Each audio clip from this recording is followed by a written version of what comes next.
the professionals.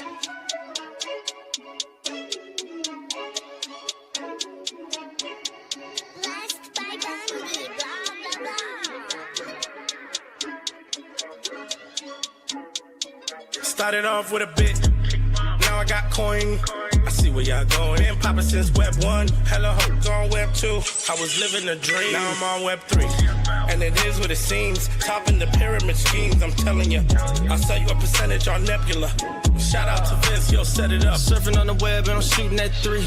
I've been goated when I got my G. I'm an alien boy from a different planet, yeah. So I got my drink, I'm riding in the 1920s Model T Ford. Call her era lore. Call me Levi playing on the keys, boy. And I'm about to put my gloves on. If I said it, then I meant that. Yeah, I like that one, I'm about to get that. Crash that whip for the drumsticks, whiplash. I'm about to get them all. Are you with that? In a white boat, surrounded by blue. I want one, but I got a cop too. I wanna fly high in the sky, arms out wide, trying to soar from a bird's eye view. I'm on fire, Ricky, Bobby, cracking the pavement, Whitney, Bobby. I'm a Saki bomb, Hiroshima, Nagasaki. Bruce Wayne been a dog, and I keep it 101, cause I'm feeling kinda spotty. You sipping on some rock, and I'm sipping on octane. The only thing around my neck is the Started off with a blockchain. bit, now I got coin. I see where y'all going. Been poppin' since Web 1, hella hopes on Web 2. I was living a dream, now I'm on Web 3. And it is what it seems, topping the pyramid schemes, I'm telling you. I'll sell you a percentage on Nebula. Shout out to Vince, he'll set it up. NFT, Twitter, blockchain. Seeing with the ghosts and we ballin' like LeBron James. Crypto. We can make a trade, get the memo. The field's not falling for the FOMO. Listening to Coffee with Captain. You know we worldwide, they loco. I ain't never gonna stop rapping. Orlando, yeah, we working magic. We rocking Ethereum entities. I just went and caught me a half base. Man, I gotta shout out Started the off with a boys. bit, now I got coin. I see where y'all going. Been poppin' since Web 1, hella hopes on Web 2. I was living a dream, now I'm on Web 3. And it is what it seems, topping the pyramid schemes, I'm telling you. I'll sell you a percentage on Nebula. Shout out to Vince, he'll set it up. Breaking the mood to choose one, but they got knowledge to move, son. I'm shocking in shades with my brother in suits. Yeah, them blues is coming. Even though it's hard to pick, eeny, mighty, mo, soda on the mix, no biting lips, it's time to go. Index number 1, no thumbs up, you gotta scroll. Looking at the ghost in studio, it's time to go. I had a helmet on by myself until I met a mask that wanted to have a face off. So I had to bring my chainsaw, full tank of gas in the drive with my brakes off. I'm A1, but a different kind of steak sauce. GM, welcome to Coffee with Captain. Happy Friday, everyone. We are live over on Abstract, YouTube, and X video is back. All those are pinned up top, as well as the audio spaces for today. Appreciate y'all being here. It is the, muted on X. It's back now. I don't know why it was muted, but apparently we were muted on X. My apologies for the lack of intro music there. Just another reason. I did not do it intentionally, but just another reason you should head over to YouTube, hit that sub button, and join us over there for the live feed to make sure it's the best audio, it's the best video, and make sure you don't miss out on any of the banger intros. We actually have some new jingles coming. So for all the jingle fans, stay tuned. Big week next week, at least one, maybe 2 new jingles coming live with some new sponsor announcements. Excited for that. Speaking of sponsor announcements, we're fans of Beezy, great partner. We don't have any active campaigns per se, but we are giving away a $250 Beezy Claw Pull today. It's going to go to our community member of the month for February. Very fitting that it falls on the 30th anniversary of Pokemon. So GM to the GMers, shout out to Einstein, Thomas, Widowmaker over there in YouTube. We said that our community member of the month for February is coming from our YouTube subs. So if you want to be in the running for that $250 Beezy Claw Pull, make sure you are subscribed over on YouTube. You can find that again pinned up top, and it's greatly appreciated. YouTube is a grind. While I've been doing this for 1,106 consecutive weekdays, YouTube is a new venture for us after we kicked off video, and it is a grind to build that following, to build those subscribers over there. We're really pushing to get to 500 subs, and then I'll probably stop shilling the YouTube subs a little bit because we are just looking for those who really want to tune into the show.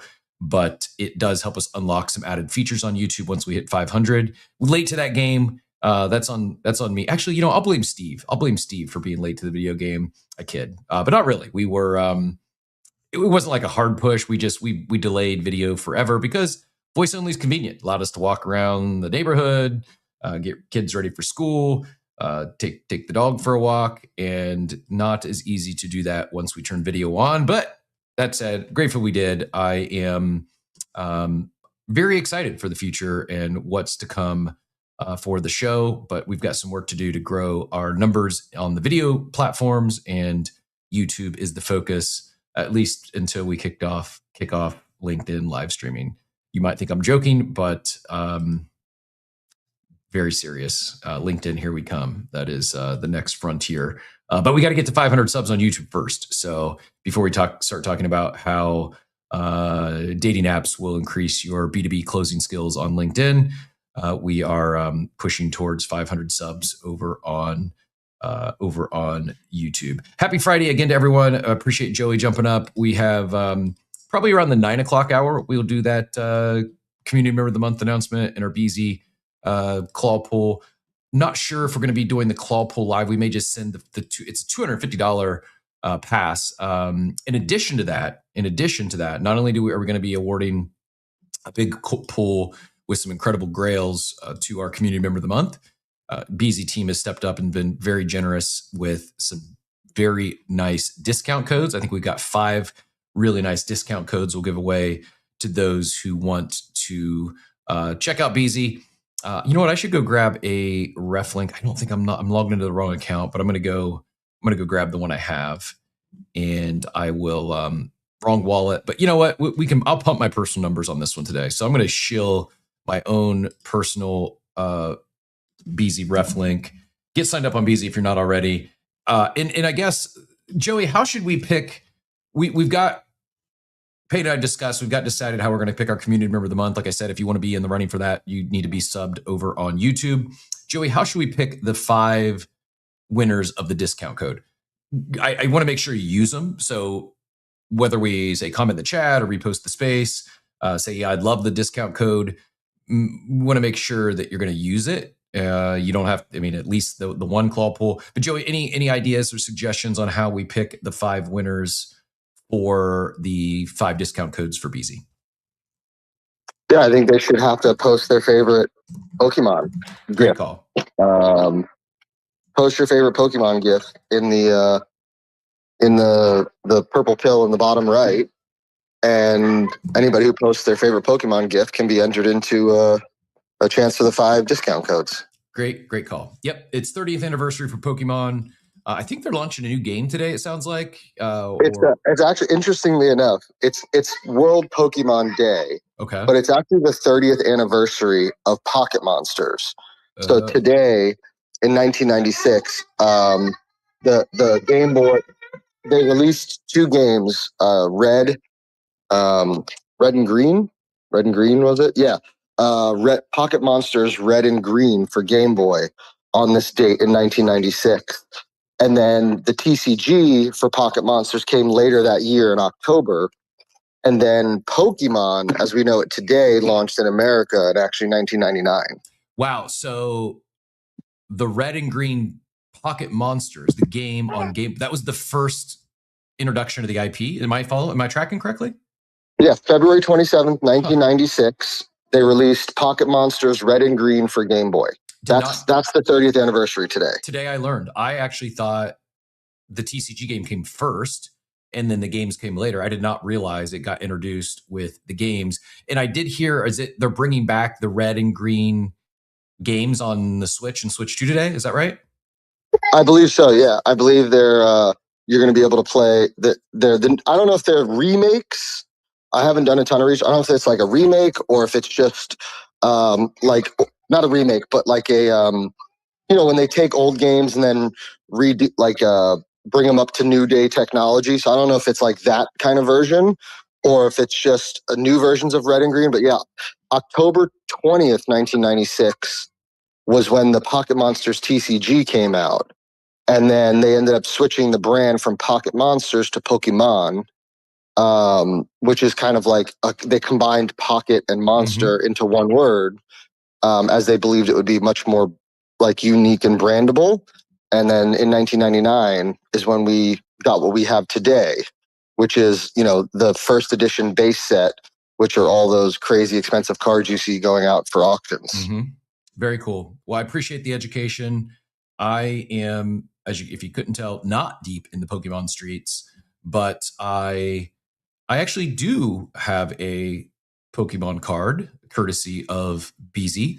It is a 2023 Japanese Pokemon 151 Master Ball Flare On. It's actually not even mine. Someone is due this card. I was awaiting a wallet. If that's you, hit me up now. But for the time being, it is in my BZ account because it needs to get shipped out. Dort, we're going to talk about death and taxes here in a bit. Thanks for sharing that. Pretty fire when you got there. And a lot to get into this morning. A lot to get into. We are going to do the giveaway. I wanted to make sure everyone was aware of that. Follow Joey's advice. If you want to get those discount codes, be sure to drop your favorite Pokemon GIF in the X spaces. I do see over on Abstract, we got a few shout outs over there. Diego saying his favorite Pokemon is Eevee and all the evolutions. Appreciate you commenting in the Abstract chat, as well as Meshmesh, Thomas, Teacher Katie, Be Epic, all the legends over there, the Abstract legends. But if you want to get in on these, the chance to win one of these BZ discount codes, please drop your favorite Pokemon GIF in the Spaces chat, because that's just where we're going to be picking the winner from. So hit the purple pill in the bottom, and you can go continue to watch your stream wherever you choose, whether that's Xvideo, Abstract, or YouTube. But as far as the giveaway goes, we're going to be pulling those out of the X Spaces commentors, not the video, but the X audio Spaces comments. Drop your favorite Pokemon GIF.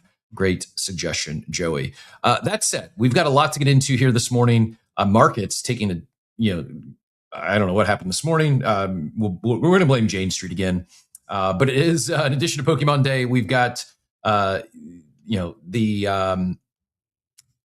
don't know, actually. I did see there's like $8.7 billion in Bitcoin and ETH options that expired this morning. Not sure if that's what's leading to this sell-off this morning or if something else there.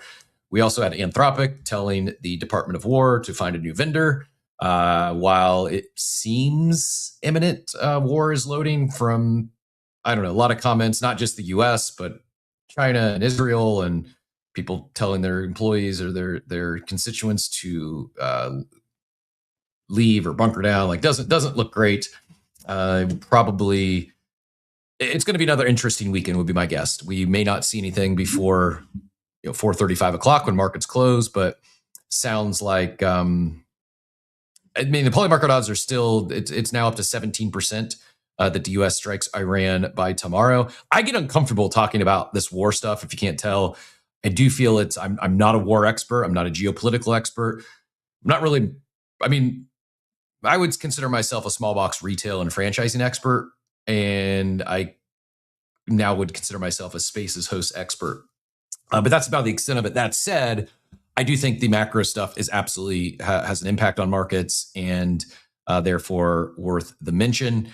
We're also going to talk about this AI Armageddon, which might have been kicked off by Jack Dorsey yesterday. If you missed it, is laying off 40% of the workforce at Block, and attributing a lot of that to AI. I don't think it's Armageddon. I do think it is also. I think we'll see the snowball start taking off now. I think you're going to see a lot of other, not just publicly traded companies, but in particular publicly traded companies, S&P companies. This is the largest layoff in history for an S&P 500 company not by number of employees, but by the percentage of employees. And while that seems extreme, I also think it's good reason to believe that Block was bloated and they overhired. Jack actually came out and admitted this following some pushback, or some people saying he overhired during COVID, and he said that's true. So actually, let's just jump into that real quick. I'll do the there was a couple other quote open topics. I was going to talk about Sonny, MF, and Styles, but if you football fans missed the combine, just go. It's mind blowing. It is absolutely mind blowing. I'm not going to go into details or show any clips, but if you are a football fan, or if you're just a fan of athletes are getting freakish, like literally freakish. There was a defensive tackle who weighs like 300 pounds and at a higher vertical than Bronny James. There is, Sonny Styles is a linebacker. He's 255 pounds, and he basically performed better at the combine than like Calvin Johnson. His measurables were so off the charts. They're comparing him to one of the greatest wide receivers of all time because there's no other linebackers are even close to his across the board. 245, I think is what he measured. 244, I think is what he measured at the combine. Yeah, just absolutely bonkers. It is pretty impressive. He's not the only one, but he scored a 10 RAS, relative athletic score, something that's been measured since I think 1987. And the basically the most athletic linebacker, the highest RAS score out of over 3,200 of them measured, and it's just wild. Also, the other quote open topic I had was my guard dog. Didn't he run like a 4.48 or something? 4.47. Faster than CeeDee Lamb, who is an all-pro wide receiver. Like just and the guy's 6'5". Like it's nuts, absolutely bananas. So if you're a sports fan, yes, I'm a Buckeye, a little bit biased, but they're saying he might go now between pick 2 and 7, which is wild for a linebacker. Usually linebackers do not go that high because it's not a high value position like offensive linemen or quarterbacks. But anyways, sports fans, go have fun with the combine today. I am deep. I think I'm over 70, maybe 75 drafts deep already in best ball season. It's my favorite activity to do while walking my dog, and getting excited because I think I'm plus EV once again, and I'm really excited about some of the players I've scooped up at deep value that I think will fly up draft boards once people start talking about how the athletes they are and they're where they're going to get drafted, et cetera, et cetera. Anyways, more on that at a later date. And if you're curious about my guard dog, Duke, who's not really a guard dog, but he acts like one when people come, I think he almost gave the pool guy a heart attack yesterday. Duke is like very mild mannered. He just loves people, loves dogs. Like we'll be walking and other dogs will lose their mind. And he just remains calm, cool, collected, doesn't even bark. Like he rarely ever barks until someone comes to the house that knocks on the door. It's not supposed to be there. Like he loses his mind at like Amazon or UPS drivers.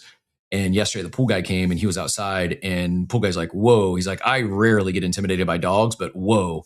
And, hair stands up on the back of his head and he looks vicious. And, as soon as I told him to chill, he chilled. And then pool guy was cool. He's like, can I bring him a treat next time? I'm like, yeah. But then for like the next half hour, Duke just patrolled the perimeter. Like he is not, I didn't train him to be a guard dog, but those instincts kick in. And I was, proud dog dad moment yesterday. So yeah, if you're ever thinking about trying to wrench attack me, know that the any crypto stuff related is in the safe next to the Glock, and I have a dog that will tear your face off if you're not welcome here. Now that I've got that out of the way, GM everyone, happy Friday, and let's talk about AI doom and gloom. It's not really doom and gloom, but I think I might actually do a long form post on this later today. It's not my normal. Maybe we'll get a clip here from this morning's show, and then I'll add a long form take to this because it is worth commenting on. It is going to have ripple effects, I believe. This is the post from Jack yesterday. I'm not going to read the whole thing in detail, but you can see. So we're making blocks smaller today. Here's my note to the company. They are cutting nearly half the organization from over 10,000 people to under 6,000. 4,000 people being asked to leave or enter into consultation. He says he'll be straight about what's happening and why. First off, if you're one of the people affected, you're blah, blah, blah. We're not making a decision because we're in trouble. Our business is strong. Gross profit continues to grow. And we continue to serve more and more customers and profitability is improving. But something has changed. We've already seen the intelligence tools we're creating and using paired with smaller and flatter teams are enabling a new way of working, which fundamentally changes what it means to build and run a company. It's accelerating rapidly. I agree with all that. That said, I think Jack is an incredible entrepreneur. I'm not sure he's the greatest CEO, but I think he's an incredible entrepreneur. From Twitter to, he created this app that we're on today. From Twitter to Square to Cash App, which both of those now combine to be Block, which is part of what he said the layoffs. I'm paraphrasing here, but part of it was, they had a team at Square, they had a team at Cash App, they combined the two, and they had overlap. Yes, all that to be true. I agree. I'm not disputing any of that. I also think there was likely a lot of bloat and overhired through COVID and the merger of the two companies. And I believe, it's my opinion, but I believe this is a lot, if not the majority of large corporations, at least in America.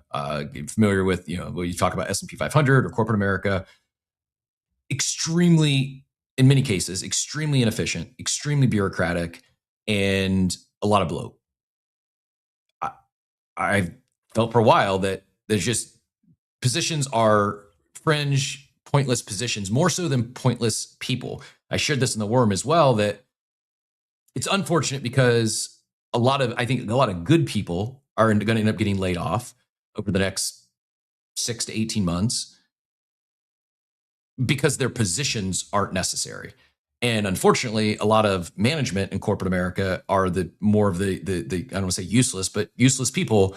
And the doers are end up going to get laid off because their position isn't as important. It can be automated now with AI. All that to be said, I don't think it's doom and gloom for all.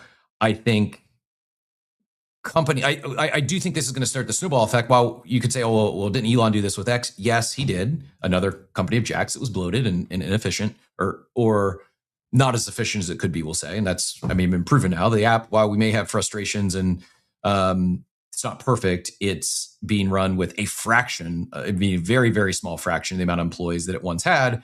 And for all intents and purposes, it's basically the same app.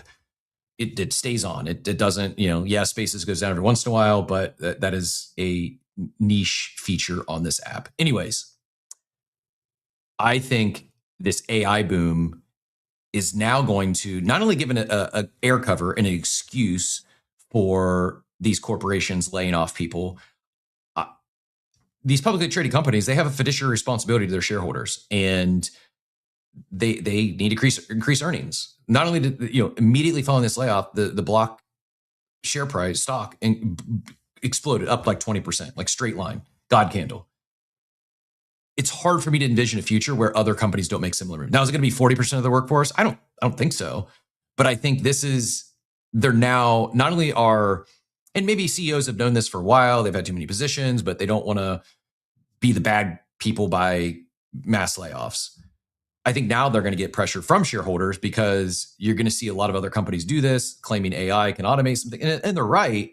It's going to be really interesting how this transpires. I think some probably end up laying off the wrong people. I think those people then go on to start their own ventures. And while many may talk about the AI Armageddon, the optimist in me thinks, I think this actually leads to a massive boom. It's not going to be the industrial revolution. I think it's going to be the entrepreneurial revolution. I think it's going to lead to a massive boom in new startups, small, medium businesses that are going to, it's not just me saying this. Look at like the Coinbases of the world. Look at the Tethers of the world. These companies that are bigger than Block in terms of like market cap and have less employees already. Like this is, the world has changed, and you don't need 10,000 employees to do what Block's doing. You don't need 80,000 employees in a lot of these corporations. And I think what that leads to, hopefully, is not just mass unemployment, but a massive boom in new startups, new small, medium businesses. When I say small, medium businesses, some of these might be 1-2 employee type businesses. And that's exciting. I want to be empathetic to those that are impacted by this, might be impacted by this. My actionable advice, and we'll move on with this, would be start learning skills, start embracing this technology, use it every day, start a side hustle. The best time to build something is when you have a job, when you have income coming in, versus having to have the stress and pressure of having to, eat what you kill. It's a good time to start exploring other things that you're passionate about. anything from a restaurant to a dog poop scooping business. Sorry, Zane, for the competition. I just think there is I've said, if you've been here, you've heard me talk and beat the drum for a while now on experiential retail and how I think that anything in that world is going to be increasingly in demand as more things. Picture a world where there is 10, 20% of people unemployed. They're probably not just going to sit at home. They're going to get out. They're going to interact with other human beings. And I think I think it's big for experiential retail. I think it is big for things that right now the robots can't replace. Thomas adds, just wait till Amazon really starts to replace some jobs with AI, other than AI robots running most of the warehouses. This thing was going to happen in phases. I just think even if what you do, if you're in a job somewhere, I think even if what you do isn't directly impacted by AI today, it's likely that directly or indirectly it impacts almost every role in a lot of large corporations. And instead of waiting until you get a pink slip, start experimenting now. Start chasing a passion. Start a side hustle. I know time is limited and it's easier said than done, but at minimum, start using the skills. Start making yourself more valuable for that company because you are automating your stuff. I kid you not, we had a meeting yesterday, and it was me and Payne and another guest, we'll say a counterpart, and straight up said, the goal is for Payne to automate his full job this year. And if and when that happens, Payne's not getting let go. It probably gets a bonus, probably gets a raise, probably, it's like it allows us to be more efficient and do more than spending the time he spends today on the tasks for the day-to-day tasks for producing the show. And I think, because Payne is helping automate his role, he becomes increasingly valuable as a team member. And it's not, I know for a fact I'm not the only one thinking this. And I think a lot of those people, I need to come up with a better word, those useless employees in management roles in a lot of these large corporations, well, some of them embrace AI. Yeah, sure. A lot of them won't. And a lot of those managers, especially mid-level managers in these large corporations, they're going to need people on their team that understand how to prompt, understand how to vibe code and build things it's a tool. It's not going to control. Today's version of AI is not going to take control and eliminate everything yet. It is a great tool. It is a great resource, and it can help you 10x your output. Von Prutton says, I wouldn't be surprised if we see increases in unemployment, whether it's actual AI or because AI is used as an excuse. That's what I was saying earlier. I wholeheartedly agree. It's incredible air cover for these large corporations. It's so much so, I would even go a little step further and say they're going to have pressure to do it. Even if they weren't already thinking this, even if they were like, hey, we need to cut some of our workforce because we're bloated, they're going to get pressure from shareholders and see other competitors do it, that they're now going to be, even if they weren't thinking about layoffs, they're now going to be forced to think about layoffs because others are doing it. So yeah, I do think it is a excuse, if we want to call it that. I also don't think it's as doom and gloom as the timeline would like you to think, but it's definitely not business as usual. Things are definitely changing. It's going to change very fast. And I think it's in your best interest to get ahead of it, regardless of what you do. And a few other comments here, and then we'll keep things moving into a market update and some other news of the day. Zonko adds, bad companies are firing great workers due to AI. Good companies are sending out company-wide memos asking everyone if they want to join the AI task force learning implementations. Bad employees ignore AI. Good employees try to find a way to make themselves more valuable. Wholeheartedly agree. Great take there. And we're going to see more of that as well. I saw, Mike, I saw that post. I did not realize it was from Daniel of Daniel Got Hits. I mean, he's doing very, very fine. Who am I to speak? He's went viral a few times in the real estate world now, but it just drives home that sometimes the human face, to me, it gets lost on the timeline. Not saying you got to go rock a NFT PFP, but even like Mike has his jacket, his Bored Ape Yacht Club jacket. I know that's Mike. Daniel, I followed forever. Actually gave Daniel a Starbucks gift card at NFT NYC 2, I think, or I mean 8Fest 2. And like a year later, he still had it, and it was a connection point. He had blue hair at the time. So I know Daniel. I think he's a great account. He's like a mix between a shit poster and good takes or good shares. But I did not realize that was him who had shared it, because again, he had changed. He's went to Daniel as his name and went away from is just a human face as his PFP. Dort, thanks for the shout on the hoodie. I've kept it in pretty good shape. My daily grinder is the blue Bobby Hundreds one. I wear that to the gym and the sauna, and so it is not as good shape. I also have a backup one of these in the storage bin. I may actually bust out my OG black Bored Ape Yacht Club hat. I have two of them. One has basically turned brown and white. I've even got a black felt pin. I've colored it in to try to extend it a little bit, but it is it's I need to retire it. It's time to pull the backup out of storage and start rocking that one. Von Prunton followed it up with, and I agree 1,000% to start building something with AI now with tools like OpenClaw, Claude Cowork, Perplexity Computer, Notion agents. You'll be surprised how much you can automate that requires very little human oversight. Wholeheartedly agree. I also wonder if OpenAI is regretting their OpenClaw acquisition, if they did in fact pay $1 billion for that, now that we've seen Perplexity and Claude Cowork that are, I mean, I don't know. Do you really, unless you really truly desire to have that your own local system, do you really need OpenClaw today? As many of the others can do those same tasks. The OG hat. I need another OG hoodie someday. One is not. It does not look okay, but the other one I'm gonna break out. I may if I can find it, I may do that this weekend, and we'll rock it on. We'll rock it on Monday. Otis, am I a bad person for researching ways to replace people I don't like at work? Not at all. I think you should. I think not only should you replace inefficient employees, I think if there's people who aren't a cultural fit, and if they're employees, your employees, you don't like them, you don't like hanging around them, yeah, replace them. You're not going to have those issues with a bot, with an AI agent. And as someone who's employed probably thousands of people, I don't know. I mean, not concurrent. I think my peak was maybe just slightly over 100 at any one time.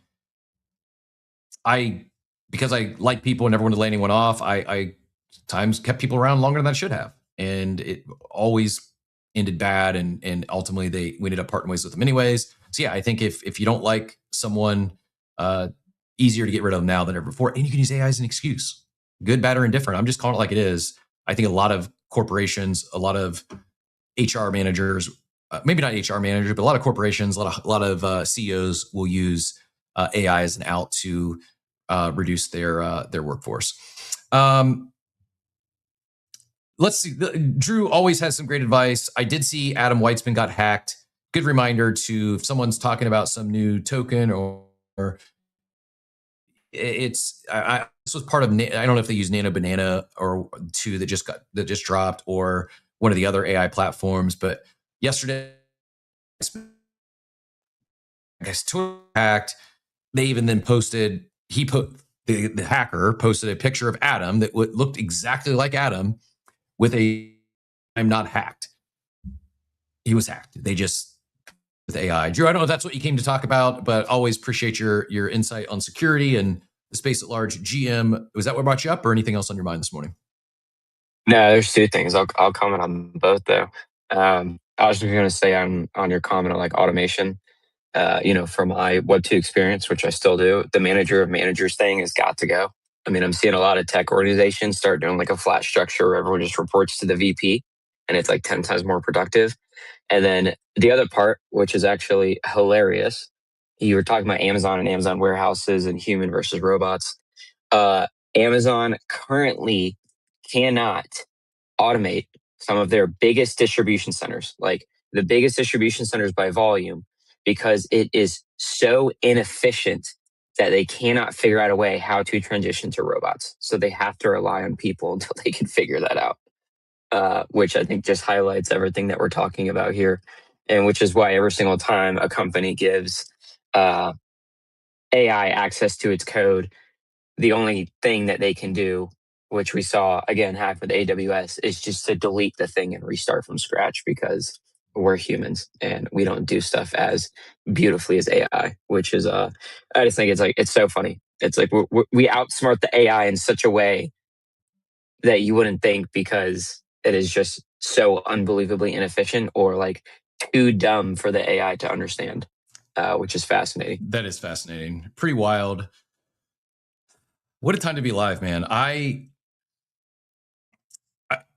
struggle with this because I'm like giddy. I'm extremely excited. I've been looking forward to Singularity for over a decade, and we're getting close. And I understand how concerning it might be for many people that are employed and don't know what they're going to do next. I share that concern with, I have a 18-year-old daughter, and I don't know what to tell her to major in college, and I'm not going to tell her like go to school, meet people, network, develop your social skills, you learn some additional responsibility. She's getting her first oil change by herself today, and I know that may seem like minor, but I've just always been there to do it for her or with her, and it's like, hey, don't get suckered into an upsell. Like, you don't need a new air cabin filter.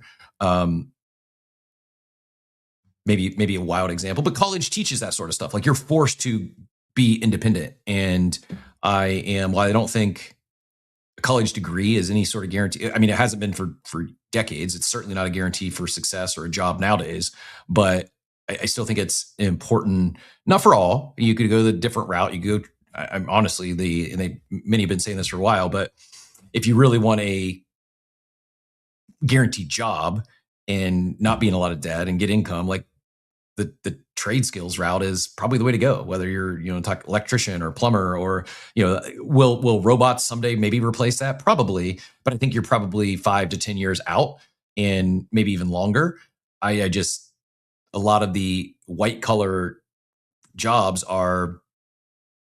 may not exist in 4 years. And this isn't doom or gloom. It's just like baked in reality. Things are changing very, very fast, and lean into something that is AI immune, or at least there's some sort of mitigation from the robots taking your role or making your role not needed. Anyways, go ahead, Joey. Get back in here. Joey, you're on mute still. I see the hand, but you're on mute. The good news is, while we wait for Joey to work his mute button, you're not late is the good thing, Diego. I still truly believe that you're still early. And if you feel sidelined, that's okay. Just don't be feeling sidelined a year from now. Like, get started now. Do something this weekend. If nothing else, I'm also cognizant, if you're worried about your job and your income changing, like, you don't want to just rack up a bunch of subscriptions, but get one of the $20 subscriptions. Go get, whether you ChatGPT or Claude, like, do one of the $20 a month subscriptions and just experiment, play around. Like, you don't have to say, oh, I'm going to go vibe code this website or vibe code this app this weekend. I haven't, quote unquote, built anything with AI yet. Now I use it every day though. I've automated some tasks. It now helps with our daily docket, our show topics. It's not perfect, and it's still got a ways to go. It looks like X is giving us some issues. Drew, I saw your hand up, and it dropped you back to listener. Joey, I see you back up again. If this doesn't work, you might have to take a lap, leave the room, come back, and we will. So I've taken 3 laps and cleared my cache and tried to join on the computer too, and nothing's working. X heard me that I was giving X flowers for having 37 employees and still fully functional, and they just, the karma out there says hold my beer. Like, you could use 370 employees at least. I kid, but Joey, it does seem to be working out. So we'll get to Joey and then we'll get Drew back in here.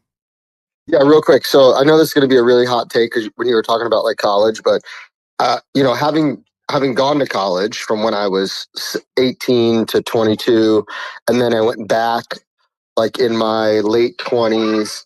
I honestly don't believe 18-year-olds should go to college. I really don't. They're not they're, to ask them to spend the time and money on college when they really have no idea what they want to do with their life at that point is kind of crazy. Like, go out, they when I was younger, they would call it a gap year, right? But go out, get a job, get an internship, try some shit, and go to college at 20, 19, 21, right? Like, go experience some like different jobs and industries before you jump into college debt and be like, I'm going to get a degree in engineering. And then you never end up doing anything in engineering. And I know most people are like, oh, that's crazy. But there's a lot of places where you don't go, like there's countries where you don't go to straight to college. You go to military service first, and then you get to go to college after. And so I just don't think 18-year-olds or 19-year-olds or 20-year-olds are capable of making decisions on what they want to do for the rest of their life. I agree with that. Like, I would push back on the whole, like, whether it's 18 or 19 or 20, probably half dozen, 1/6 the other. What I would agree with is I don't think you should go in $300,000-$400,000 of debt without knowing what you're going to do with that education. But you don't have to go drop $100,000 a year on college. Yes, is it expensive? Yes, but there's also ways to go get that experience. And I think that maybe I'm wrong. I don't know if there's any real direct substitute for the growth and maturation you get as a human, as a young adult, that you get when you go to college. Maybe my college experience was very unique. I don't know, but I think I would agree with you. I think that you should think twice before you incur. Unfortunately, my daughter is not going to be incurring debt. Between we live in Florida. Florida is a very good state for college education. I think this is just me saying this. I live here. There's facts and data to support this. That I think I saw something the other day, like 70. This can't be right, but I think I saw 76% of graduates come out with no debt of college in Florida. Like, it's just a very economical state to go to college. The state schools are good. Well, we have the bright futures for. So if you go to high school in the state of Florida, and you have, there's different requirements. So like above a 3.0, above a 3.5, et cetera. You qualify for the Bright Future Scholarship. And the Bright Future Scholarship, depending on which level, pays for 75% or 100% of any state school, which are things like UCF, FSU, UF, FAU, FIU, like all these amazing schools, and it gets paid for by the state. Yep. So I think I don't think the college degree is important. I say this having dropped out of school 15 credit hours shy of my degree, and it's never held me back from anything. So I'm biased in that regard.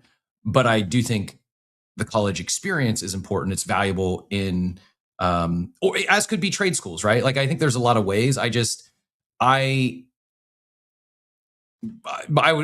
encouraged my kids to go to college without it. But not saying, oh, this is your key to success in life. Like, oh, go get your degree and you're set for life. They've never once heard that from me. In fact, they've heard the opposite.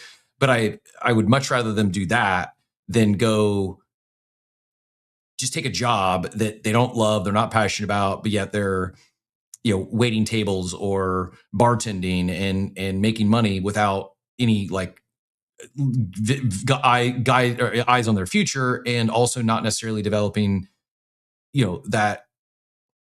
It's not even social. I mean, I'm struggling for a word for it, but like growth and maturation as a young adult, like it is. I guess if anything, if you're not going to go to school, maybe it is just jump right into the workforce, but go do so in a different country, travel the world. Go, if you're going to be a server, nothing against that. Go do it somewhere where you're getting out of your comfort zone a little bit. Force a little, instead of just living at home and having your parents pay for everything. Like get out and take on some added responsibility. Let's get Drew back in here, and then we'll get Felix take on this. And then I do need to get into at least a little high level market update. We also have to talk about Magic Eden and them sunsetting both Ordinals, which was shocking, as well as EVM NFTs. I wasn't surprised to see the EVM side, but I was a little surprised to see them sunsetting Ordinals support, which kind of I mean, I know it was Solana first, but Ordinals really did. I felt anyways, kind of keep the lights on over there for a while. But Drew, go ahead, and then we'll get Felix in here. Ooh. Come on, X. There we go. Yeah, I was just gonna say on the Atom stuff. Good reminder for everyone: make sure your X is secured up. If you're not sure, let me know. But always triple check different platforms with everything. That was probably some of the worst AI generated attempts I've ever seen, especially if someone did get access to Adam's account. That was yeah. Thank gosh it wasn't worse. The AI picture was pretty good, but like even the words "I'm not hacked," like it was a weak in the body. It was text was it was actually weak. real pictures from like a year ago that he posted, and then they just copy pasted that into AI and added like the picture with the horrible AI text. I'm not hacked. Like I was like, what the fuck is this? Yeah, it was a weak attempt, fortunately, but a good reminder. Secure X. I use a YubiKey for securing my X. YubiKey is my two-factor authentication on X. Is that good? Is there a better recommendation, Drew? What would you recommend for everyone securing their X? What's the Yeah, I would say like top 5 quick things. So if you have a phone number on your account, remove it right now. I don't care if you use a phone number as 2FA or not. Having a phone number on there is a risk. And can you explain why? Like I know, but can you explain why for those? Like why would that be a risk? SIM swapping. Super simple, very easy to do. I can print out a driver's license or have a picture of it and say I forgot my license, and the rep in the Verizon store, AT&T store, does not care whatsoever. Of course, there's supposed to be security parameters in place, but it happens all the time. They don't give a These crap. are entry level employees that maybe someday will be replaced by AI. A kid, but some of them will be. But yeah, they don't care, or maybe they do care, but they're going to get social engineered easier than you are. You see it. Don't get. That's great advice. Get your phone number removed from your X account to mitigate the SIM swap attack. Go ahead. Sorry. And then I would definitely recommend at least an authenticator app, but better yet a YubiKey. A YubiKey is similar to a ledger, so it's like a physical key that you actually need to use to tap the back of your phone or to plug in and touch with your finger. So someone can't get in without that. And then once you have that set up, either the authenticator app or YubiKey, and then once you remove your phone number, it's really important to make sure you note down your backup codes. Your backup codes are one-time use codes. If someone does get that, they can bypass your 2FA. The whole point of that is, let's say that you have a YubiKey, your YubiKey breaks or you lose it. Your backup code is your only way to bypass 2FA to get back in to set up an additional 2FA. So that is like very crucial. Same thing with like a seed phrase. Don't store that online. Don't put that in notes. Don't take a picture of it. Same exact stuff. And then some other quick things, I would just make sure to check on the X account. I don't know when's the last time everyone went through and checked their connected apps, checked their sessions, checked their delegate. Connected apps is a big one. A lot of those can get compromised, or, for all you social 5 folks in here, if you haven't gone in there and disconnected the apps, I'm sure we're going to see something very soon where some of them likely are going to get compromised, and then it's going to have a mass posting out to a bunch of profiles, and that and emails, like very simple emails. That is literally what has gotten probably 10 major people's compromise X account in the last 2 weeks. We saw, I'm not saying this is what happened to Adam. I also saw Tiffany Fong. Also saw 3 of the other major projects over on the Solana side, one on the abstract side, and then a few others.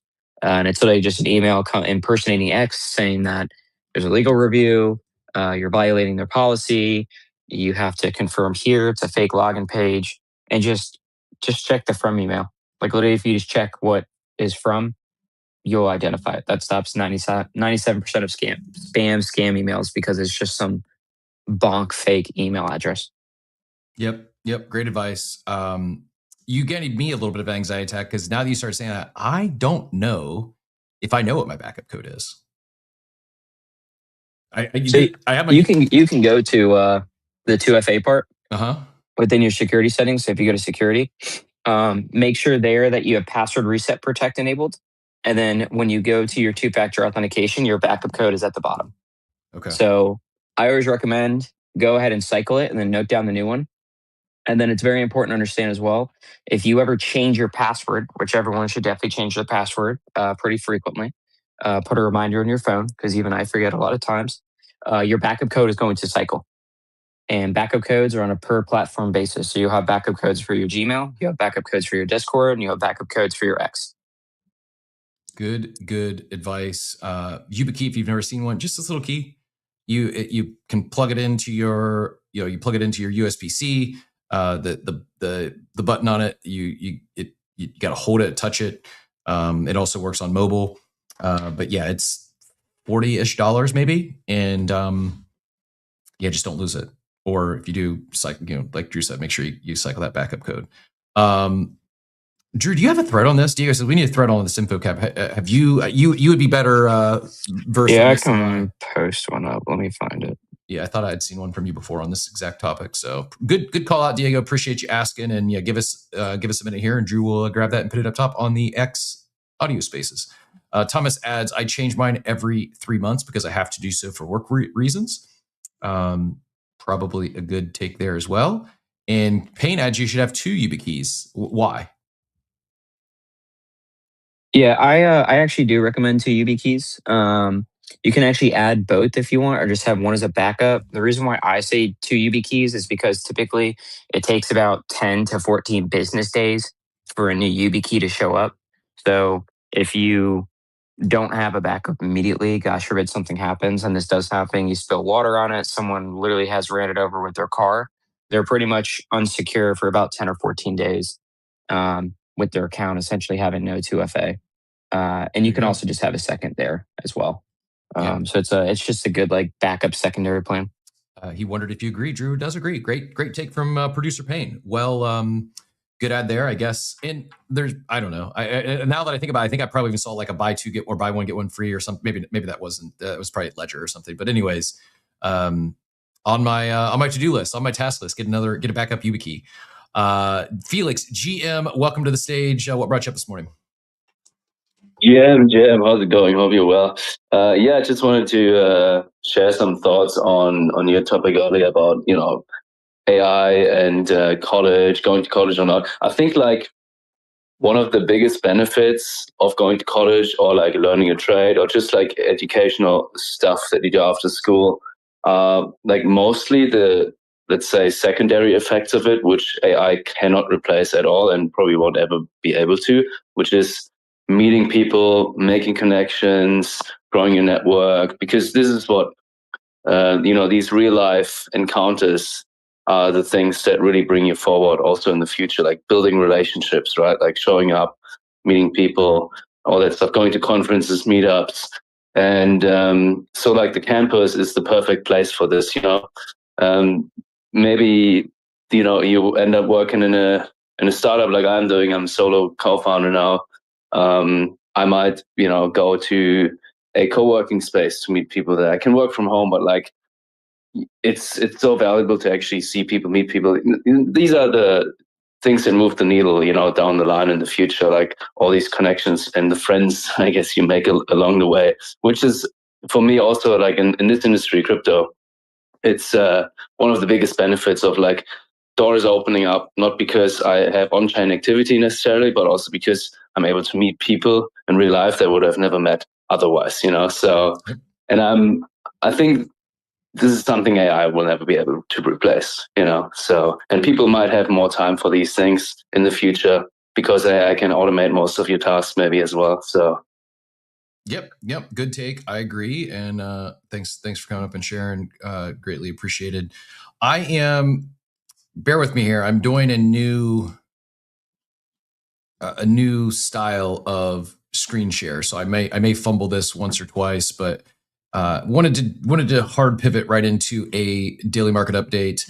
But before I do that, Hans W, thank you very much for the Pingu tip. Very generous, sir. Made my Friday.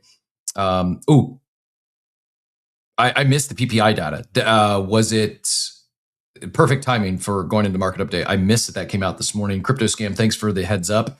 How was the print? What was sort of PPI data did we get? That would have hit about 24 minutes ago. If it's good info, he says, watch for a snap reversal back up. Looking not quite snap yet. On the 24-hour clock, Bitcoin down 2.5% to 66. ETH lost 2K. It's down 5% on the day. XRP down 4% of the day. BNB down 2%. Solana down 5% to 83. Doge down 4%. Cardano down 3%. Pretty red day across the board for the coins, but I wonder. I will go do a quick share on. Let's see what our lovely report said this morning, and looks like final demand moved down 0.3% in January, driven largely by a 2.7% drop in energy price, with gasoline falling 5.5%. Year over year remained at 3%, indicating ongoing, though moderate, inflationary pressure from producers. Key PPI data includes, as I mentioned, that final demand decreased 0.3%. Annual change is plus 3%, not seasonally adjusted. Key drivers, as I mentioned, significant declines in energy, gasoline in particular, and food prices, specifically eggs, were partially offset by a 0.7% increase in goods, excluding food and energy. Services versus goods. Again, final demand goods saw a notable 0.3% decrease in January. I don't know if anyone has any deeper takes on that, but it doesn't appear to be market. I guess maybe it's bouncing a little bit. Just pulling up a quick chart here. Maybe a little bit of a bounce, but nothing major as of yet. So we shall see. It will be. Go ahead, Drew. Get in here, and then we'll take it over to the NFT market update. More things to talk about on the NFT side, surprisingly, but yeah, thoughts on inflation or macro conditions?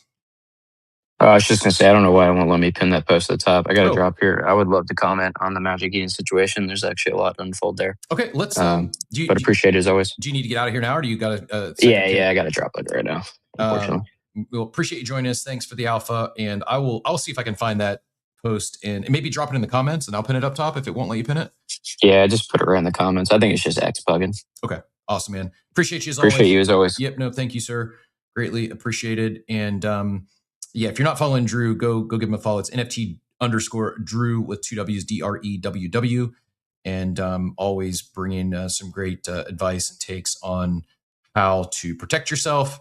I got it pinned up top here. What are backup codes? Should hit the Jumbotron in a few seconds. Thanks again for the help there. Let's do this. Let me go over to NFT land. And yeah, we are. Thanks for the reminder, Be Epic. If you want to get in the running for this $250 BZ claw pool, $250 claw pool, which the prizes there are actually much. I mean, it's incredible. Some incredible grails. You're talking. The average value right now is $284 for this TCG gold claw pool, where the grail item is almost 10 grand. The grail item is a 1999 first edition Blastoise #2 PSA 9, valued at $9,444. So while it is a $250 prize, that $250 prize could turn into a little over 9 grand if you pull the chase item. And it's not just that Blastoise. There is several other prizes in that claw claw machine that are several $1,000s. So appreciate again, BZ, for supporting our community member of the month in February, and we'll be drawing that winner soon. In addition to the everything should be in your DMs too already. Oh, cool, awesome. In addition to the 250 claw pool. The TCG claw pool, there is we got 5 discount codes. If you want to get in the running for one of those discount codes, just go to the X Audio Spaces chat, hit that purple pill in the bottom right, and drop your favorite Pokemon GIF to get in the running for one of those 5 BZ discount codes. Here is it's 50% off. The 5 codes are 50% off the silver claw. So that's the $50 claw for $25. Locking in. That's a plus EV pulled in for sure, and the silver is also Also no joke. I mean, there's some really nice grails in that as well. Top one right now is this almost $2,000. It's a 2021 Fusion Strike Ginger.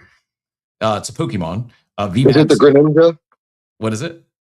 Let me see. It's the Gengar VMAX. Oh, the Gengar. The 2021 Pokemon Gengar VMAX Fusion Strike.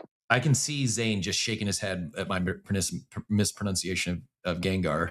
But it is a. Oh, it took me a long time to get the pronunciations correctly, and I would get made fun of all the time.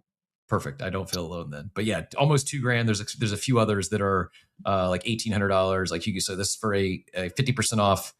I thought we were getting a 20% off discount code. So even better, 50% off. 5 of those 50% off codes to get in the silver claw pool. Drop your favorite Pokemon GIF in the X Audio Spaces chat. Ginger. Yeah, I called it Ginger Phonics. I don't know, like Gengar. I know it's spelled differently, but Gar. Anyways, we're gonna shift gears so I can stop making a fool of myself. It's one of these days. That's might be what I do this weekend. I might forget Duolingo, which another stock that just cratered once people realized you could have AI code the same thing and teach you how to speak in other languages. I might vibe code this weekend how to correctly pronounce Pokemon characters. That's my I'm adding that to my tax list. I'm kind of joking, but I may just do that for the bit. That'd be kind of funny. Like for people that'd be cool. Actually, I want to see you do it. Like Duolingo for Pokemon. Wealth Creator said that is literally his favorite art card in Pokemon.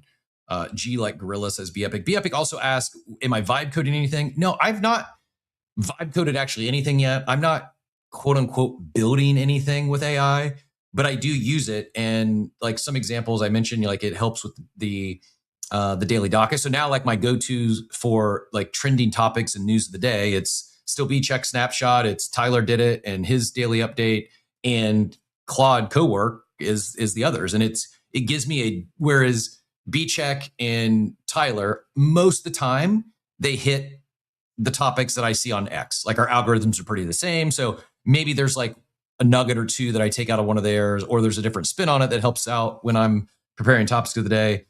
The Claude Cowork, while it does scan X as well, it is, like today, for example, the $8.72 billion in options that expired today, I probably would have missed that if it wasn't for Claude Cowork. So it is, topic 2, Magic Eden shutters Bitcoin and EVM marketplaces, full Solana retreat. Like to give you an idea, it goes, here's the tease. Magic Eden, once the multi-chain NFT marketplace betting on Bitcoin, Ordinals, Ethereum, and Polygon is shutting all of it down. The multi-chain wallet gone. It's Solana or nothing. And the timing could not be more telling.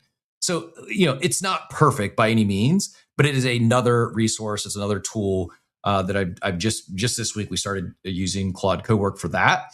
But things like proposals and SOWs and invoices, things that used to have an invoicing software paid at $10-20 a month for, gone.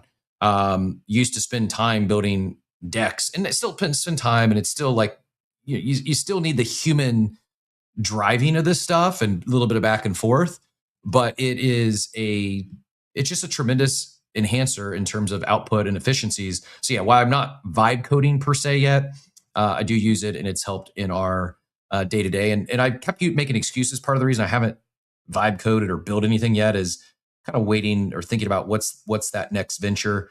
Dobbins actually adds, I've been using Claude to learn Spanish on the side, making podcasts, flashcards, a textbook, and conversations back and forth. Was going to take a class, but this is just as good in his opinion. Rest in peace, Duolingo. Dobbins, if you don't mind adding to that, I'm curious, how are you doing that?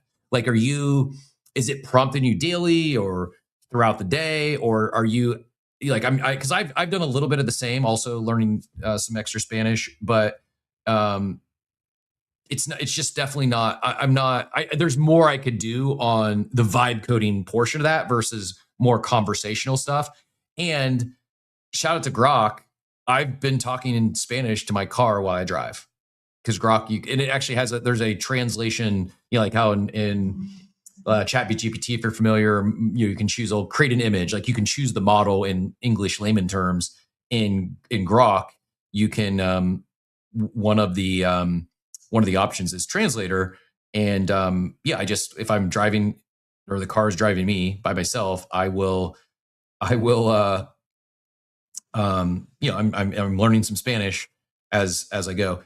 Coke minted poke.mon on Monad. Good to see there's at least still one person using Monad. It's a joke, but I'm kind of serious. And Iceman, is the badly drawn berry, is that mint still happening? Do you need a allow list? I was following along, but then I missed it. But I would like to, speaking of TCGs, would like to go grab one of those if I can. Let me know. Drop a link to that mint if you don't mind it. I would appreciate it. And I'm going to go pin this BZ post up top now. Joey, thanks for sharing that. Talking about the 30th anniversary. That's why they built BZ for collectors. Still chasing hits. Now you can pull from anywhere. Quote tweet with your favorite Pokemon and why. 10 of our favorites get a free claw pull. So multiple ways to get a free claw pull today. Here on Coffee with Captain, you can win a $250, our community member of the month getting a $250 BZ claw pull for their gold TCG machine, and 5 people who just comment in the chat with your favorite Pokemon gift. 5 of you are going to get a 50% off for. Please only do that if you're going to. So it's going to be a $25 spend. Essentially, you will spend $25 on a $50 claw machine. The average value is $55. I'm looking at recent pulls, and like the lowest pull is $27. So it is plus EV. I can't even find one that's less than $25. There's 26. So it's at 50% off on that $50 machine. You are at minimum, it appears, guaranteeing yourself like a $1 to $2 profit at minimum, with the upside of a $1,900 Grail chase item, an $1,800 pull, an $1,100 pull. Like, so it is. But I'd ask you to don't participate if you're not going to at least load $25 over there to actually pull the claw. Want to make sure those 5 discounted codes go to people who want to participate over there. All that being said, going to fly through some NFT updates, market updates here, and this will take us into Magic Eden. And if anyone has any thoughts on this big move for Magic Eden, feel free to drop your comments, questions in the chat, or throw a request to join us up here on stage. And I will, Joey, after I do this market update, because I want to talk death and taxes and the citizens. I should have hit on this. It caught my attention. I should have talked about it a few days ago. I feel bad because I didn't, because it's up 32% of the day. It's the big winner outside of DX Terminal, which is an OpenSea farm. It's up 50% on the day. Punks are actually up 2%. Pudgy's flat 4.48. VFriends flat at 1.24. Mutants down 1% to 0.9. Normies up 6.9% to 0.3. Quirkies, we said that Quirkies, Good Vibes Club, and Mutants were on the race to 1 ETH. Unless they pulled back a little bit. I don't think they've hit it yet, but it seems inevitable. 0.99 ETH for Quirkies, up another 1.9% of the day.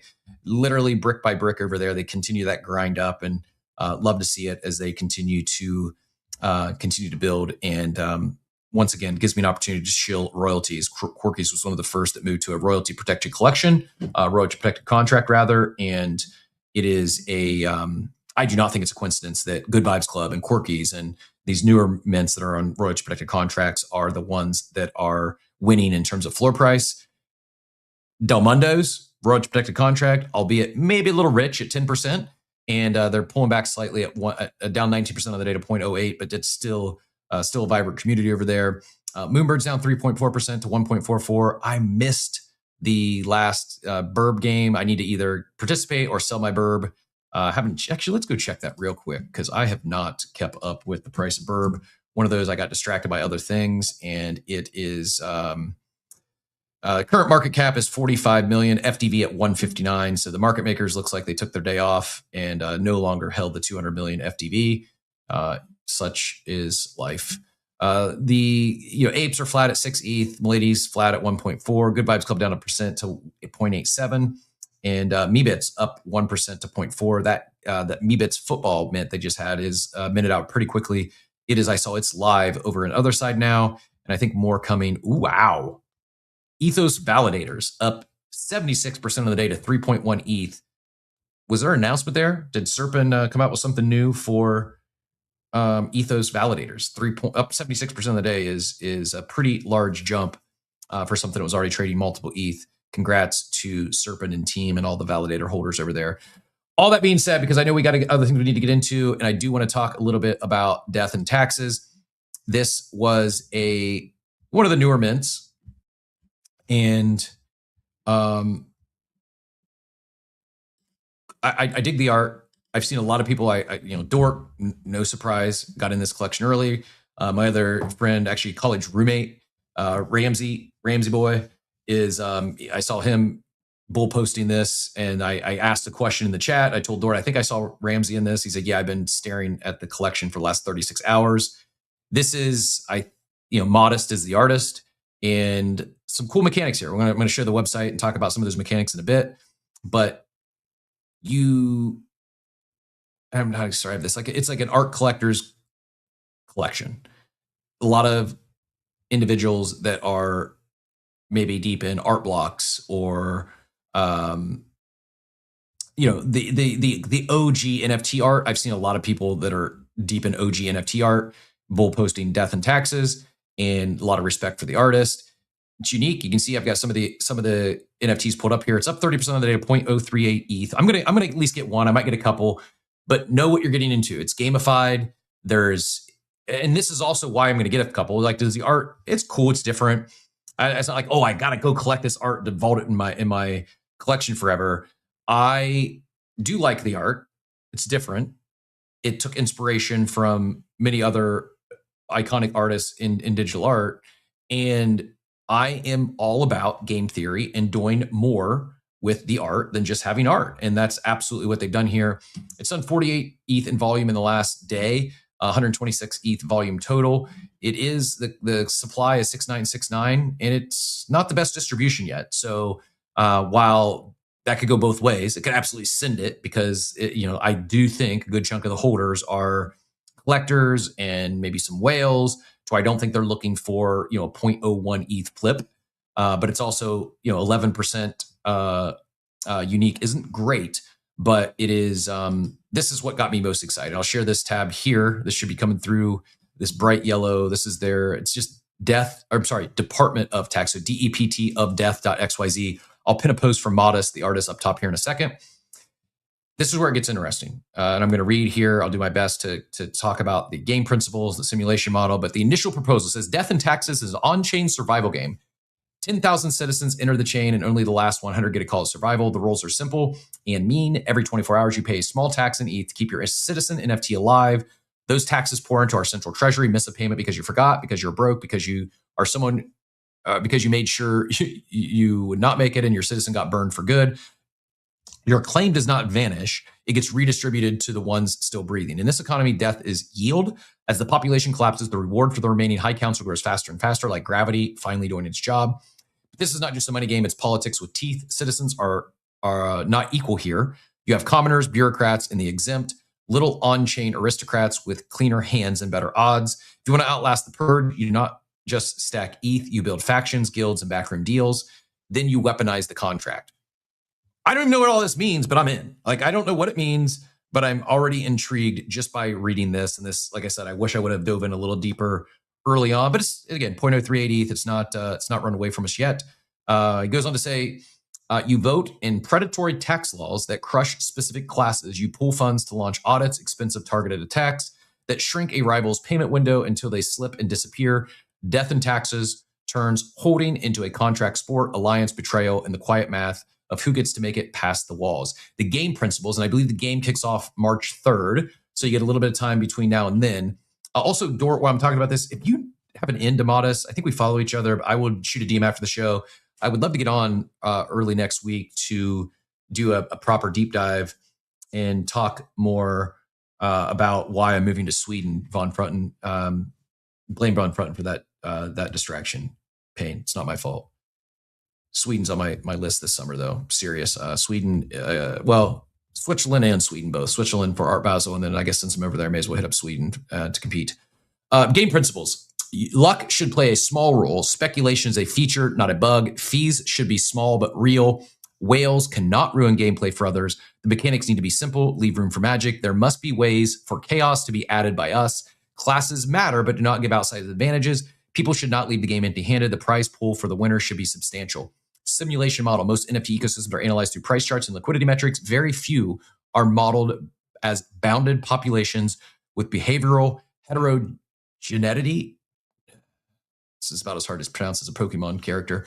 Under compounding fiscal stress. Purpose, stress test a closed NFT population under escalating tax pressures, model adversarial enforcement where agents police each other, observe emergent elimination dynamics, study survival curves under stochastic behavior, examine how trait distribution influences systematic collapse, and then model definition, discrete timed agent-based stochastic elimination model with beta distributed behavioral traits and linear fiscal escalation.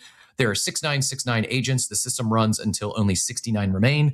Elimination occur exclusively through enforcement failure during audits. Population is partitioned with 65 common, 25% bureaucrat, 10% wealthy. Classes only affect audit through capacity. There is no class mobility, no reproduction, no entry, and no exit beyond elimination. This is a closed, finite population system. Each behavioral slider, it goes on and on. I'm going to pin this up top.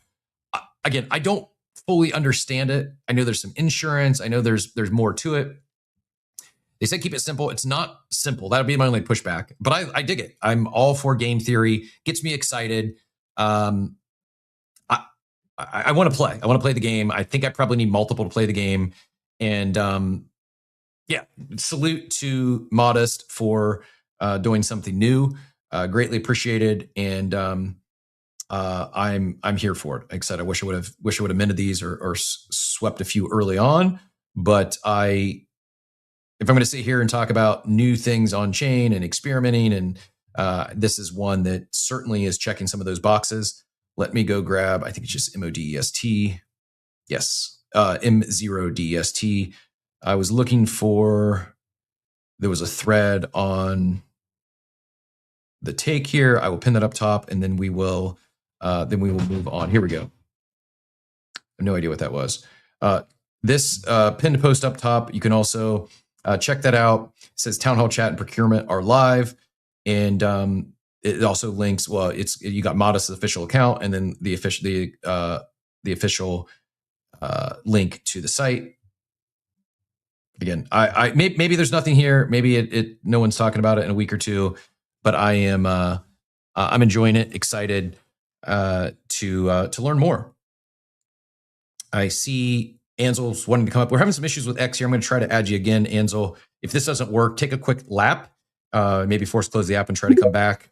But is that, I'm going to briefly pause. Is that it's still just the connection spinning. I'm not sure if you can hear me or not, but it looks like it got through. Ansel, GM, is that a Modest? Is that a Death and Taxes NFT PFP there?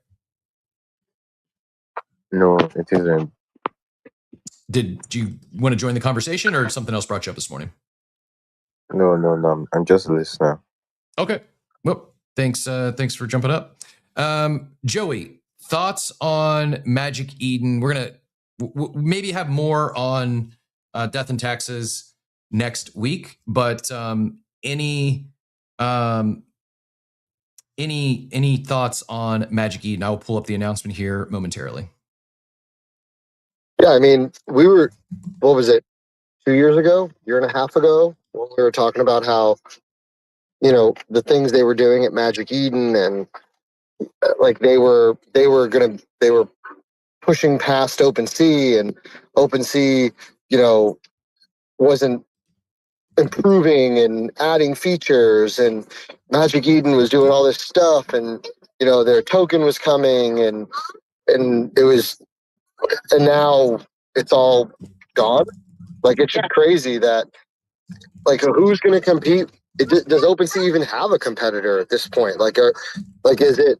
I remember multiple times where you said that, OpenSea, had a whatever you used to say 21-3 lead, and and Magic Eden had passed them, and it's crazy to think that OpenSea is it, right, Matt? Like, what other marketplace do we have now with Magic Eden sunsetting everything?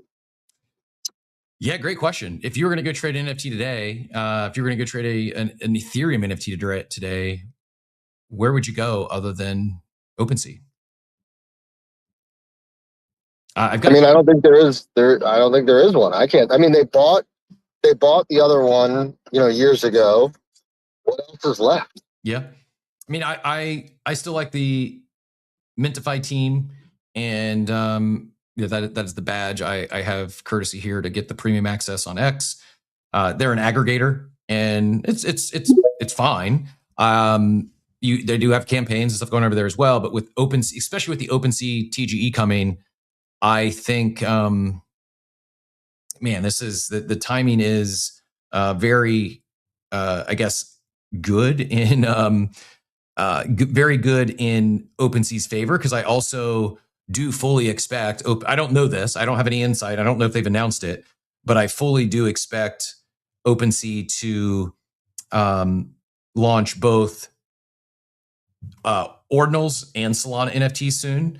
And I think once they launch Solana NFTs, like, I'm not taking shots, I'm not saying this, maybe it's too harsh, but once OpenSea launches Solana NFTs, it might be over for Magic Eden. Yes, Unvaulted, when they launch yes, Unvaulted is a sponsor. We're actually going to be featuring one of their builders once a week here coming up soon. If you missed it, I'll grab the interview we had with Ernest and Aaron earlier this week. Perfect timing for Unvault as well. People needing to go multi-chain, move these NFTs. Like, door is opened for what they're building at Unvault. It's much more than just a marketplace, especially when we're talking about protected royalties. And that's what got me so excited about what they're building, is making it easy for teams and collections to move to a royalty protected contract. And when you add the marketplace in with this move for Magic Eden sunsetting, and it's not, I think it's bigger. I did pin there's a post up top from DGen News that links that Blockspace article. I think it is much bigger than just sunsetting EVM NFTs and Ordinals. I think it's the beginning of the end. I think it is like all you got left Solana NFTs. I love Klanos. Mad Lad's doing some cool stuff with their backpack and giving away equity.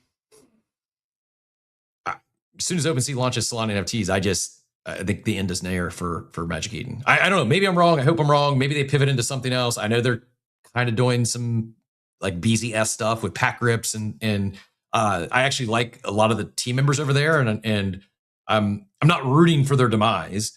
I just keeping it real on and commenting on what I see happening in the space.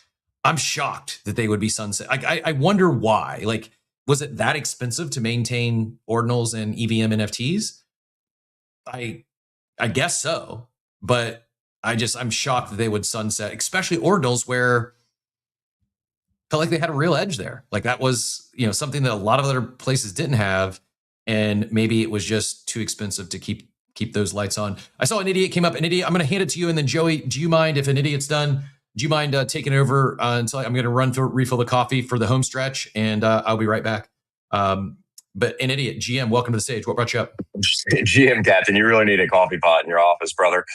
Does nobody use Blur anymore? I never used Blur. Genuine question. I abstained from Blur. I was like, I don't know, high on my own farts and morals back in the day, and I didn't like the effect that it had on all my favorite NFT project floors. But is Blur still a thing? And what assets are tradable there other than just ETH NFTs? It's still, Blur still exists. I just think what OpenSea has done with adding in the tokens, the cross-chain, like I minted something the other day. What did I mint the other day? The arena pack thing, where it was on AVAX and you needed AVAX. I didn't have to go get any AVAX. I just minted it with what I had in my wallet already, which was ETH.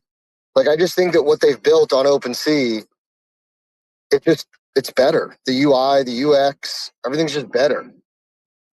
No, I agree. And with everybody, obviously there's the TG of ticker C coming. So if you're going to do volume on an NFT platform, you're just obviously going to do it there. Why wouldn't you? So yeah, I don't know. I think Magic Eden just, the reality of NFT volume as a standalone asset class is that the volume is just so low already. And then you get as niche as Solana NFTs and Ordinals, which is the only thing that people can't do on OpenSea. There's just not enough there to sustain. I don't blame them for sunsetting all of this. It'd be interesting to see when OpenSea does integrate Solana, if they'll integrate Ordinals as well at some point. Because I never really touched Ordinals, but it does seem like if there was going to be another run on digital, on-chain collectibles, I don't know why Ordinals wouldn't be included in that. Yeah. I agree. And I also have a confession real quick. Yeah, I did refill my coffee. You're right. I could use a coffee pot in the office. However, the real reason I take a break, like I could go another 30 minutes without a coffee. Since I'm stepping away, I go ahead and refill it.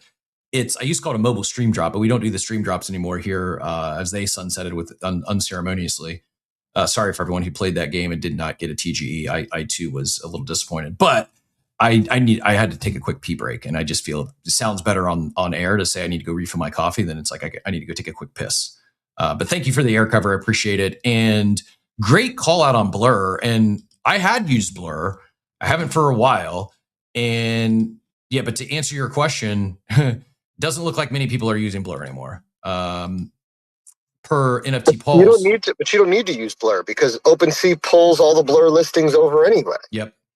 So per NFT Pulse, in the last 24 hours, there's been 23,000 buyers / sellers of NFTs.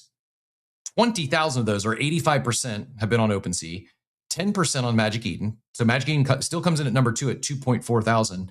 No other NFT marketplace is at more than 2%. Tinzer, which is 100% Solana, they've had 377 buyers.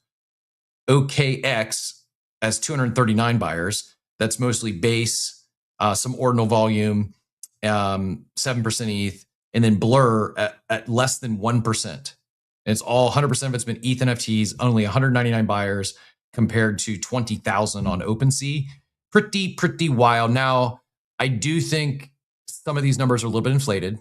If you look at 65% of the volume is on base, I believe a good chunk of those, this isn't a shot at OpenSea, I do believe a good chunk of that volume is voyage hunters, farmers. They're the buyers of that DX terminal or whatever base NFT is the promo of the day.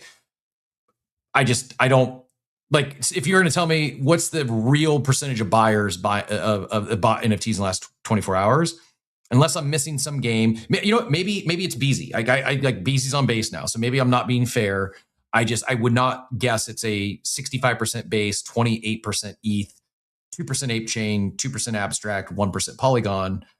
I think a good chunk of the 65% base is probably those that are participating in the OpenSea rewards program and completing a voyage there. Maybe I'm wrong. I don't know. I should probably do a deeper dive, double tap on that a little bit. But yeah, in the last, I'm really surprised that they are, because if you look at Ordinals volume, Magic Eden's at 38%, OKX is at 31%. They had market share. They're just walking away from that is kind of, they weren't doing any EVM volume, I guess. So whatever. I'm really surprised. Like even their revenue of in the last 24 hours, marketplace trading revenue, Magic Eden's generated basically 10 grand. 70% of that, 7,000 of the 10 grand they generated is off Ordinals, and they're sunsetting it. Why? Like, you're telling me it costs more than 7 grand a day to keep Ordinals on? Like, I just don't get it. It makes no sense to me. But if I'm missing something here, please help educate me, because I just don't understand it. It doesn't make any sense why they would walk away from something they're the market leader in. Like, they are currently, unless they're like, hey, OpenSea's going to launch this, we're going to lose, and we're going to go ahead and bend the knee before they even go live. I don't know, man. Wild to me. If you look at the last 30 days, it is a little different. You know, their volume 78% Solana, 20% Ordinals. It's still 20% of the volume. You know, if they've had 33,000 buyers, 20% of those are Ordinals buyers. If you look at revenue, it is flip-flop. So in the last 24 hours, 70% Ordinals, 30% Solana. I do think a lot of that Ordinals has been, I don't know, maybe people selling their Ordinals, because I saw another take about Ordinals being down across the board, and maybe it's because Magic Eden sunsetting Ordinals. I don't know. But if you look at the last month, last 30-day marketplace trading revenue, OpenSea comes in at 68% of that. 77% of their volume is ETH, 9% base, supporting my earlier take that I think probably a lot of the people flipping free NFTs on base to qualify for voyages. Magic Eden, 202,000 in the last month, 66% Solana, 34% of their volume's Ordinals. Tinzer's 100% Solana at 18K, Rareable, up there. I mean, Blur doesn't even show up. It goes Rarible and then Reservoir Tools, which I think is what Abstract uses as like the bridge isn't the right word for it, but anyway. Do you think that because I keep hearing that Magic Eden's just going to become like a casino or something? This is like the rumor that I keep seeing in the back channels. Do you think that like gotta be maybe they just intend to sunset all of the NFT stuff, maybe even including the Solana stuff eventually? Like maybe right now it just doesn't make sense to sunset that, but they may even sunset that as well in the future once all this is available on OpenSea.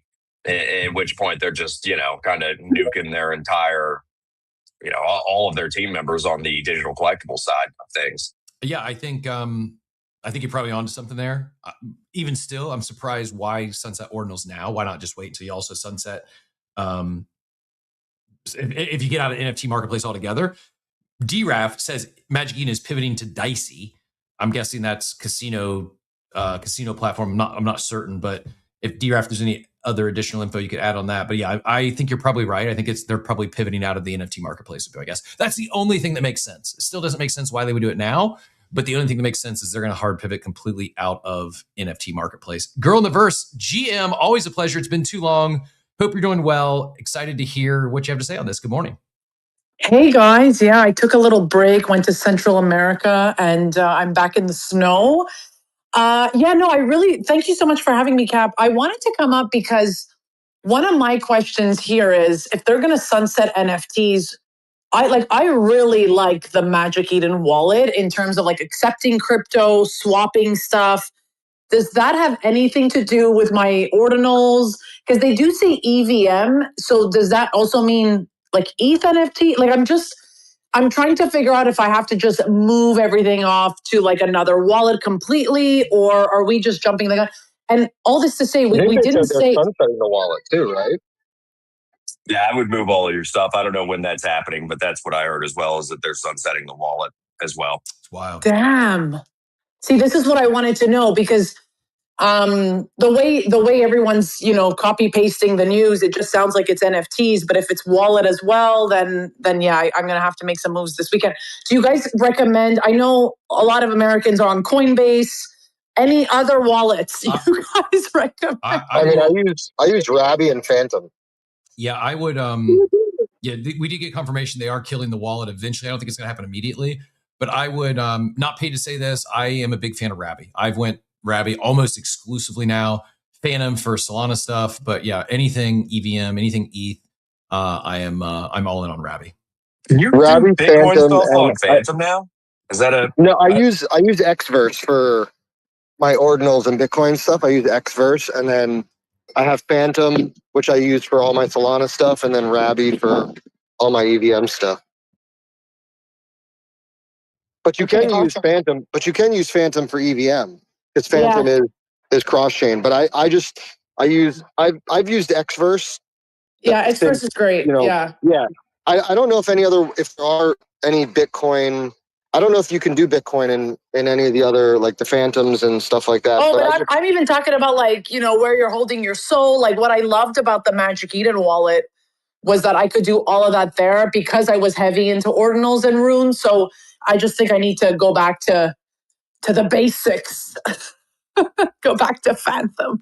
No, thank you guys for that, because the way I was reading it, I just assumed, okay, it's just NFTs, doesn't mean anything for the wallet, but they're going to sunset the wallet, then I got to start making some moves. At least now. Yeah, I'm trying to find a day or time when they're going to sunset that. I would be shocked if it's like imminent, but DeFi Addict says, Matt, you've been going downhill ever since the unauthorized development of the Trump wallet. Then the API company sunsetted and Magic Eden went to they fell off. No maintenance, rarities are off. Some collections don't even have images. They have gone to complete trash. I've not been over there. I've not used it for a while, but yeah, it doesn't. Not great. I do think that an idiot was probably right that they're probably moving towards just hard pivoting out of NFTs would be my guess.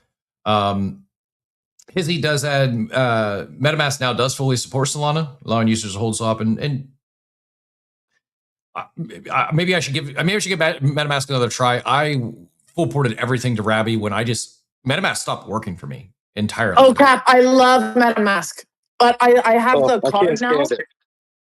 Look, I'll explain to you guys one thing. Y'all are in America. I'm in Canada. My MetaMask card has saved my life in terms of running a business here and accepting crypto.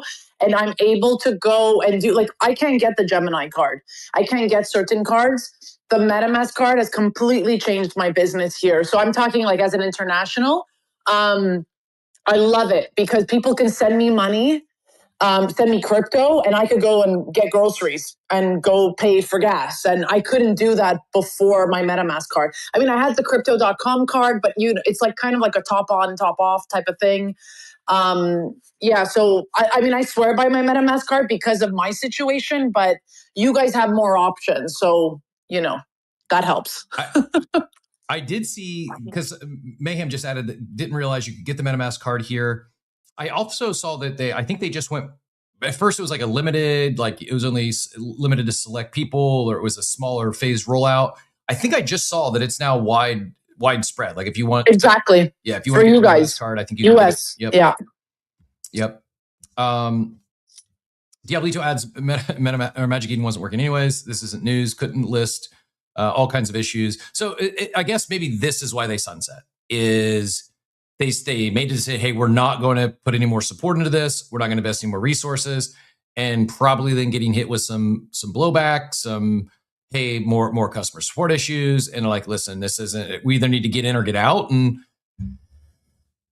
I guess I respect it. I still am a little surprised that they get out of Ordinals so early when it doesn't seem. It seemed like it still was a material part of their business, but who am I to say? Don Diablo adds, here in Sweden can buy crypto and Apple Pay directly in MetaMask. Pretty cool. So, and Joey, I know you dropped, but we do got to get into the claw pool here. I'm going to do that momentarily. If you're still out there, Joey, and you want to come back up, you're more than welcome. Here's what we're going to do. We've got 5 discount codes. This is final call. So if you want to get one of these 50% off discount codes for a silver claw pool on Beezy, drop your favorite Pokemon GIF in the Spaces audio chat, that purple pill in the bottom right. Drop your favorite Pokemon GIF there. We'll pick 5 winners. For those winners, we're going to send the discount codes. So when you go to do your poll in the claw, there is a discount code. I'm going to, for our community member of the month, I'm going to do it here on screen, and then I will send you the prize. Let me do this before I do that, because I want to give you the chance if you want to swap. I should have probably reached out to this individual prior, but we wanted to make sure we were. There was a couple of finalists. Tough decision this month. We had several. It was actually 3 finalists that were all active participants over there on not just YouTube, but X, and maybe in some cases even Abstract, like really supporting us on all channels, active in the chat all morning, not just dropping a GM, but actively participating in the Coffee with Captain conversation, often throughout the day. Cannot make this up. Our community member of the month just dropped another comment in YouTube. Otis Vineyard, congratulations. February's Coffee with Captain community member of the month. Are you able to join the stage? No obligations on the short notice, like literally 30 seconds notice. But if not, join the stage. You're going to be on a slight delay. That's why if you can come up on the audio Spaces stage, it would be great, so we don't have the delay. But if not, are you able to give me a thumbs up, or I can quickly respond in the chat? Because when I do this poll, you'll have, I think, 60 seconds to decide whether you want the cash out, you want to swap it for the cash value, or you want to keep the pool. He's going to grab some headphones and jump up on X. Again, awesome. Appreciate you joining us. As soon as he gets up on stage here, we will do this poll. I'm gonna also mention one of our finalists, because he just gave a big congrats. Thomas, it was almost a deadlock tie. Otis barely squeaked in. I mean, both well deserving. But appreciate both of you over there. You've really been pumping that YouTube chat for us this month. Some of our OG subscribers, and like I said, they're active throughout the show, not just on YouTube, but also on X and in many platforms. Diablito, you are also in the on the short list there for our February community members of the month. Appreciate you all. not just those three. There's so many incredible community members here that make the show what it is each and every day. And this is actually why we ended up going with more. And here's what we'll do. Thomas and Diablito, you both get one of those. I hope you dropped a Pokemon GIF in the Spaces chat, because I'm going to give both of you one of those. 2 of the 5 discount codes for runner-up. And because we were just talking about this, yesterday we said we were looking for someone who wants to sponsor a weekly prize, because we would like to give back to more than just one of you a month. For right now, it is a monthly winner. Otis jumping up now.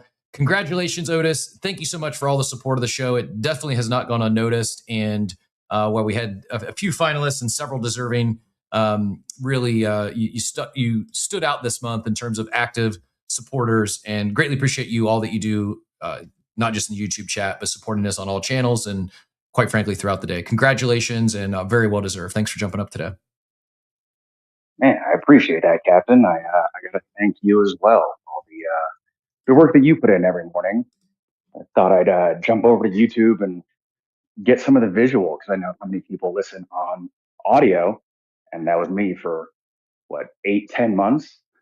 Jumped over to YouTube, and it's a completely different experience being able to see what you're seeing, and seeing some of the guests. So thanks for kind of getting it out there and trying to get us to get involved a little bit. Nope, truly my pleasure. Thank you very much. I appreciate all that you do, and I've got the code loaded. I'm gonna go.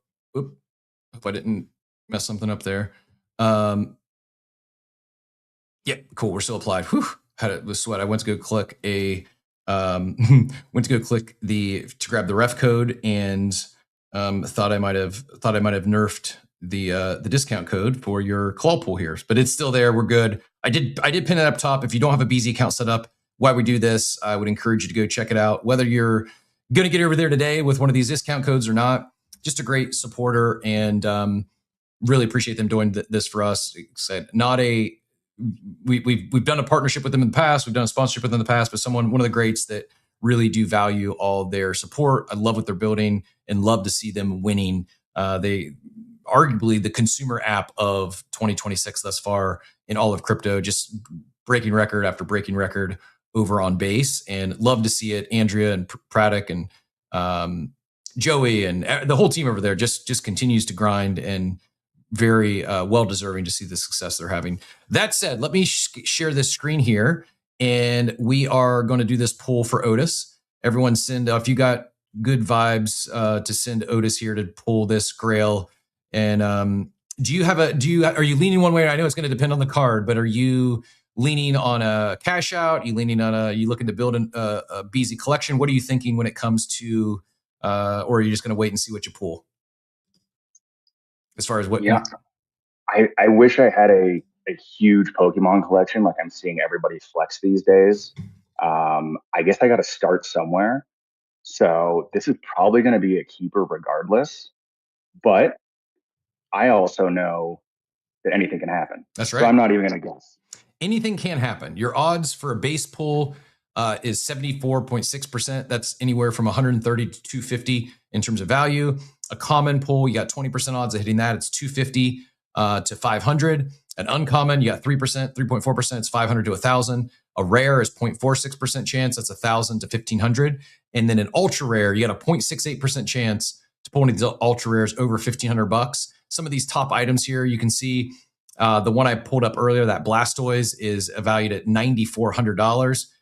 The Ancient Origins Rayquaza is a $5,500 value, and then $4,000 value here is a Pokemon Swish. I know it's a 2021 Evolving Skies Umbreon VMAX PSA 10, valued at $4,000. So when I do this pull, it'll take a few seconds. You should be able to see the. Actually, now that you're on Spaces, maybe you won't see, but I will. I'll share what you pull for those that are over on YouTube or X Video or Abstract. You will see the animation and then the pull, and then we'll have about 60 seconds to determine whether you want to. And no pressure, by all means. If you like, I know you said you're starting your Pokemon collection. If you pull the chase item and it's $9,400, they will give you a offer to redeem, to instant swap that. there's no pressure to keep that. You could always cash out and then go do a bunch more pulls to start building that collection. So please do whatever speaks to you. If you want to keep the card, we'll send it over to you. Otherwise, we'll send you whatever the swap amount is if you want to swap. So you can see the last couple pulls. Someone just a couple pulls ago pulled a $2,000 card. The one right before was $260. Everyone, send your good vibes here to Otis to pull a to pull a big grail item here. So good luck, Otis. Good luck. We're gonna start the draw. We're gonna start the claw pull right now.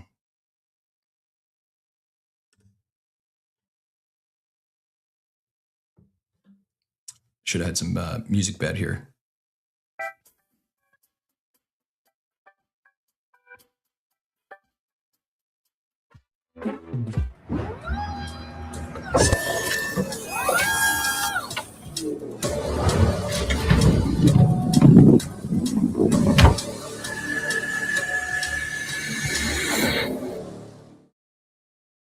A 2025 booster, premium booster Dawn card, Lucci PSA 10.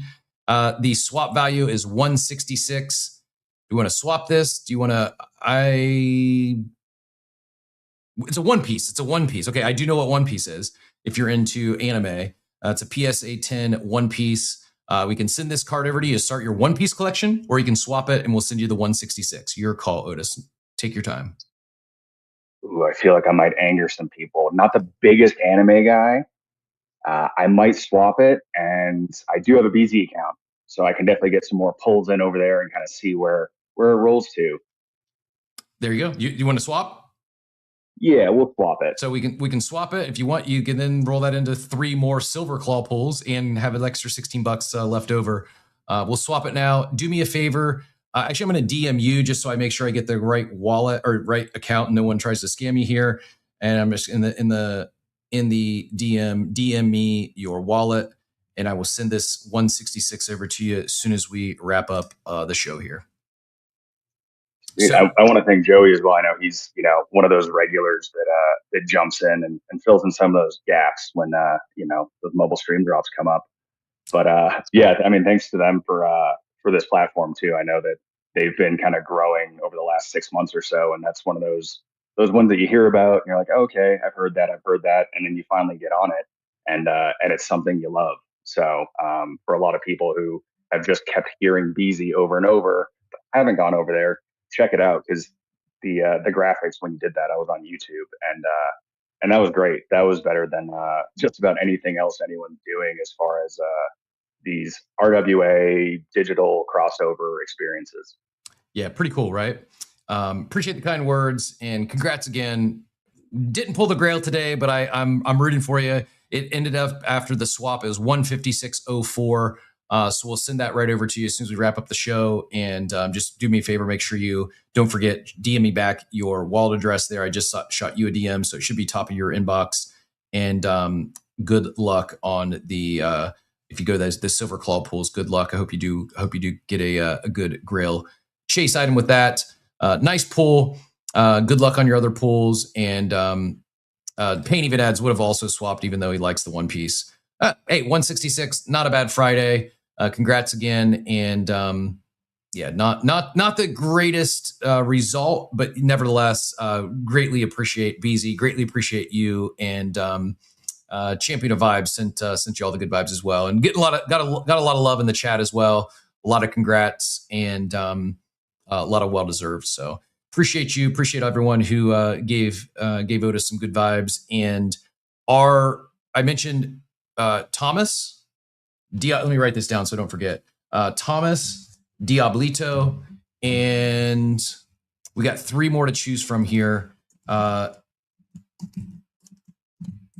win a 50% off. We're not going to do all those pulls live on screen. I'm going to send you the discount code, and you'll see when you right below the start the claw pull, there's a promo code there. You just type in that code, and it'll knock off 50% of the price before you do the claw pull. A couple other items before you get out of here. We will cover in passing. But yeah, community member of the month rewards are good. BZ's crushing it. BZ is crushing it. And as Payne mentioned, if anyone is listening in or you know anyone that would be interested in sponsoring a weekly member of the community member of the week, we would love to give back more. There is a abstract stream update today. Maybe they're going to turn on the reverse tipping and allow us to tip some commenters and some participators. That would be great. Would love to see that. Doesn't look like we have a time and when that announcement comes out, but we are expecting they're pumping it up pretty big. Should be a big new update over on Abstract for the Stream Wars. The Claw experience is the best out there. Thomas, do me a favor, shoot me a DM because I just went to search your name on X and I can't find it. I typed it in the same as it looks in YouTube, and X search, as we know, is not the best. But I wasn't. My quick search was not able to find you on X. So do me a favor, shoot me a quick DM. I will verify that it's you before I send that code over. But let me go pick our other 3 winners from the chat for the. Well, Cool Chick, you win there. Congrats on a for one of those 3. Appreciate that was a great.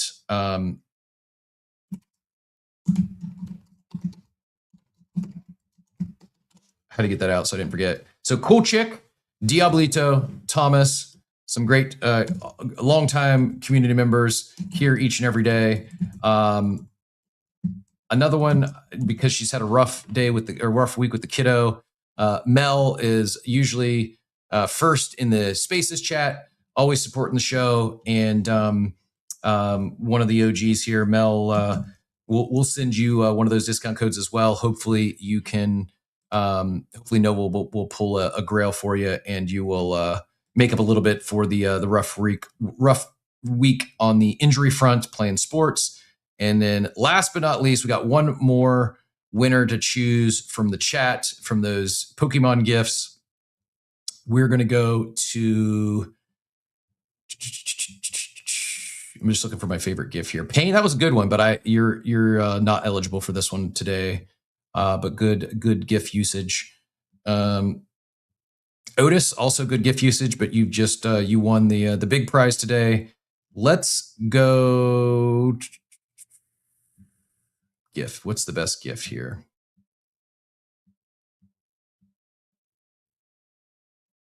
You know what? Don Diablo, good gift usage there. You've been pretty active in the YouTube chat today as well. Don Diablo, I'm going to send you a DM.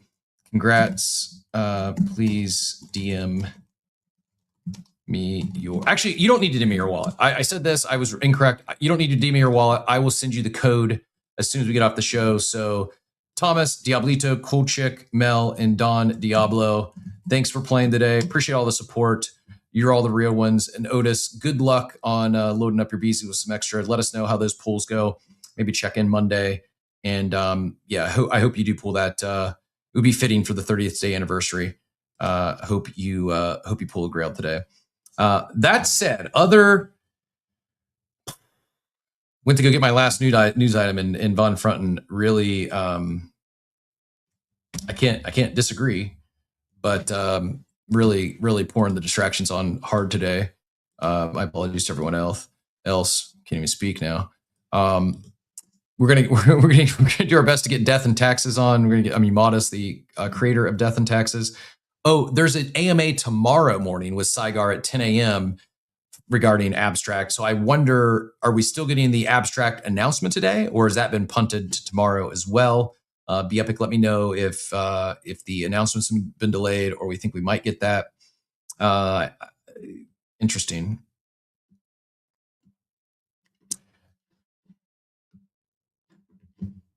Well, yes. Okay, so we are getting it today still. Okay, awesome. Thanks, Katie. Appreciate y'all. Abstract announcement coming today and an AMA tomorrow with Saigar. Curious to see what they're going to do there over in the with the Abstract streaming, and excited to hopefully see them level up there. We shared earlier, nothing imminent, but we are going to look to expand our streaming platforms here soon and turn on some new distribution channels. Mike, yeah, congrats everyone. Appreciate you participating. Blue, great GIF usage. That was the GIF that Cool Chick won hers with. Just a little late to the draw there, but good GIF usage. And appreciate everyone who played along. Creatress, you as well, runner up, and a lot of good gifts in the chat. I think. Does anyone know when that Pokemon live stream is? I missed that. Did anyone happen to see when the Pokemon live stream is? Zane, if you're still listening, oop, one sec. I got my daughter powered through the do not disturb, so I'm wondering if the oil change is not going as planned. We will see. She's I do go do not disturb every show. She also knows that if she really needs me, she can call back to back, and we'll power through that. I'm going to bring Machiavelli up here. I'm going to text my daughter back real quick and let her know I will. I'll call you in 5. And Machiavelli, GM, what brought you up today? Yo, it's the Pokemon live stream started about the top of the hour. It was about 22 minutes long, and it ended with the Winds and Wave announcement along with 3 new Pokemon. So it's it's all out there. So beyond the 3 new Pokemon, any other like big news? We were right in thinking that the 2 OG games are going live on the Switch today. On the Nintendo. Yep, all of that stuff. They actually announced another game as well. The Mega Dimensions. What platform? Pokemon Poketopia, which is like it looked like a Minecraft trainer Pokemon builder. Other than that, that's really all that really captivated my attention. Like, you know what I mean, as far as that goes. And like they did 2 different looks for Pikachu for the new Winds and Waves, and he looks like a boy in one, and like he's dressed like a girl in the other, or maybe it is a girl Pikachu. That's it. Appreciate you sharing. Thanks for the update. Was there? So what was the new game? Any like what sort of game, or what platforms? Is it on Switch as well? It's all on Switch. Everything was all on Switch, and then they said that everything's being all of the old Pokemon titles are being converted to go on the Poke platform or something like that. There was something like that. Like I'm not that deep into the Pokemon. You know what I'm saying? I've just been following the story and the movies and the cards, all that shit since it came out. So that was really, really about it. Is like those games are being converted from the Nintendo. The Game Boy Advance, the Game Boy or the GameCube, and all of those titles are coming here. Oh yeah, on March 5th is when Poketopia starts. March 5th, and then several other things go live next week on Thursday. Cool. Awesome. Well, enjoy for all the Pokemon enjoyers out there. Might give me a reason to explore a little deeper in the ecosystem. If nothing else, that is in the running for my first vibe coding app is the Pokemon, not translator, but correct pronunciation. We'll see. Also, Modest is well. Doordads like Xcopy Modest as well. Pretty modest. Undocs. Never noticed them on a space. Likely a pseudonym for a known collector in the space. Not sure who they are, but that's a running theory. So probably won't get Modest on the show, but I am going to dive a little deeper into Death and Taxes. Probably going to play the game a little bit. I'd like to collect a couple of those so I can participate in what they're doing. I am all for new experiments on chain. We could use more of that. That's what I want to see for NFTs. Is let's do stuff with the tech. Let's do more than just, nothing wrong with digital art, but it can be digital art and this game theory, this simulation. Like this is, even if it doesn't resonate with me long term, I want to go see what they're building. I want to participate, want to support, and would love to see more artists, more. And I say artist, you don't have to be a talented artist, physical or digital, today's world, because AI can help. And some may not like to hear that, but we were talking about the Normies collection, the pixel art collection, that they got some slack because it was, help generated with the help of AI, but there's still more to it. It's more than just the art, and also some game theory, also some burning mechanisms and stuff involved. And that's what I would like to see more of on chain, is this sort of activity where it's the art and something else to do with it. Bring back game theory. Make us make tough decisions, and gets me excited. Machiavelli, it would not be a Friday and having you on stage if we didn't talk about Other Side, at least at a flyover. I pinned up top the Meebits announcement that they're live in Other Side. Yeah, the Meebits football. They had a mint out. They minted this week. They minted 990 Meebits football players. They're actually doing like this series for all the teams coming up for the World Cup. And then Sergito had announced that Meopolis is being reworked from the older version to the new version. And they're going to do this whole lineup. They're having football competitions right now in the Other Side. What is that? Have you seen it's cool. What is the football are you like playing a game of football? Oh, yeah, we're playing soccer. Hey, we're playing soccer right there in the Nexus, and we're playing there on Swamp. Very cool. And there's a community run event on the weekends, and they're going into they're ending like their first season right now, called Other Balls, and it's like just community teams and stuff like that play. They do a little competition, but other than that, I think you can expect something more official as far as like the football or soccer goes later down the line. We had started a nice little league with the other games, and we did the Foxy Fam soccer kits like right when the first soccer pitch had started out. We went, but like it's something that like you have to wait for it to evolve. Now we have 150 collections in the Other Side, Gab. It's amazing. Plus, you know what I'm saying? And like the community is really, really growing week after week. We had Frankie come in last week. We're doing something with Typical Tigers this week, but I think that you guys are going to be pleasantly surprised with like there's a lot of brands like lining up and doing their thing on the back end. So I'm just excited about more communities being onboarded. And like this hasn't really even begun to kick off yet. It really hasn't. They're thinking about opening up the vibe coding world to the public this coming Monday. Like there was an announcement at the Board Ape Yacht Club meeting at the clubhouse yesterday. Figgy was talking about it. But the way they're leaning into Agent API and all these things, like it's pretty fascinating. I'm excited to be a part of it and hosting events and get to be part of the community and stuff like that and work with Other Side. So like it's been amazing. You know what I'm saying? It's a little surreal.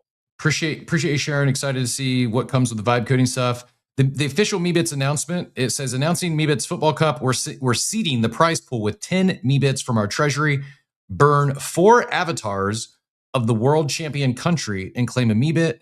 First come, first serve after the final. More contests and prizes later. So collecting those, if you got a good idea who's going to win the World Cup, if you end up burning 4 of those avatars of the country who does win, you get to claim a Meebit. First come, first serve. Talking game theory and burning NFTs, like more of this. Bring back the burns, bring back the game theory, make us make tough decisions, and love to see it. Appreciate y'all joining today. Appreciate BZ. Shout out so much for supporting us for our community member of the month. Otis, appreciate you. Extremely well deserved. Sending you the best. I hope you end up pulling some grails in those silver claw pulls if you do that, or cash out your $166 or $156 and go enjoy a nice lunch or dinner. Courtesy of BZ. Appreciate everyone who joined us today. An Idiot, Machiavelli, Otis, Joey. You're all great. And Girl in the Verse, it was great hearing from you. It's been too long. Best of luck getting things migrated off of your Magic Eden wallet. But doesn't seem like you got to do it immediately. But if you have things over there, probably don't delay too long. Friendly reminder, this is speaking to myself. Don't forget about migrating off of Nifty Gateway. I still have yet to do that. I've tried a few times. And it's just ongoing tech issues. Can't get it to work. It's not great at all. But because it's been difficult and it's not working like it should, don't delay forever. That said, enjoy your weekends. Have a great Friday. We'll be back Monday morning. Got a exciting week lined up next week. Some special interviews. Some new sponsors are going to be kicking off. And who knows? Maybe someone hears this show today and they say, "Hey, I'd like to be featured on Coffee with Captain." We'll provide a prize for the weekly community member of the month. For now, it's a monthly. We'll do at least one more. I mean, we'll do at least 12 this year. So at minimum, we'll be picking another community member of the month for March, potentially up to a weekly prize. But for now, we're doing one a month. And you definitely want to go hit that YouTube sub if you'd like to participate. That said, as Steve would say, I hope you all have a wonderful, wonderful weekend, everyone.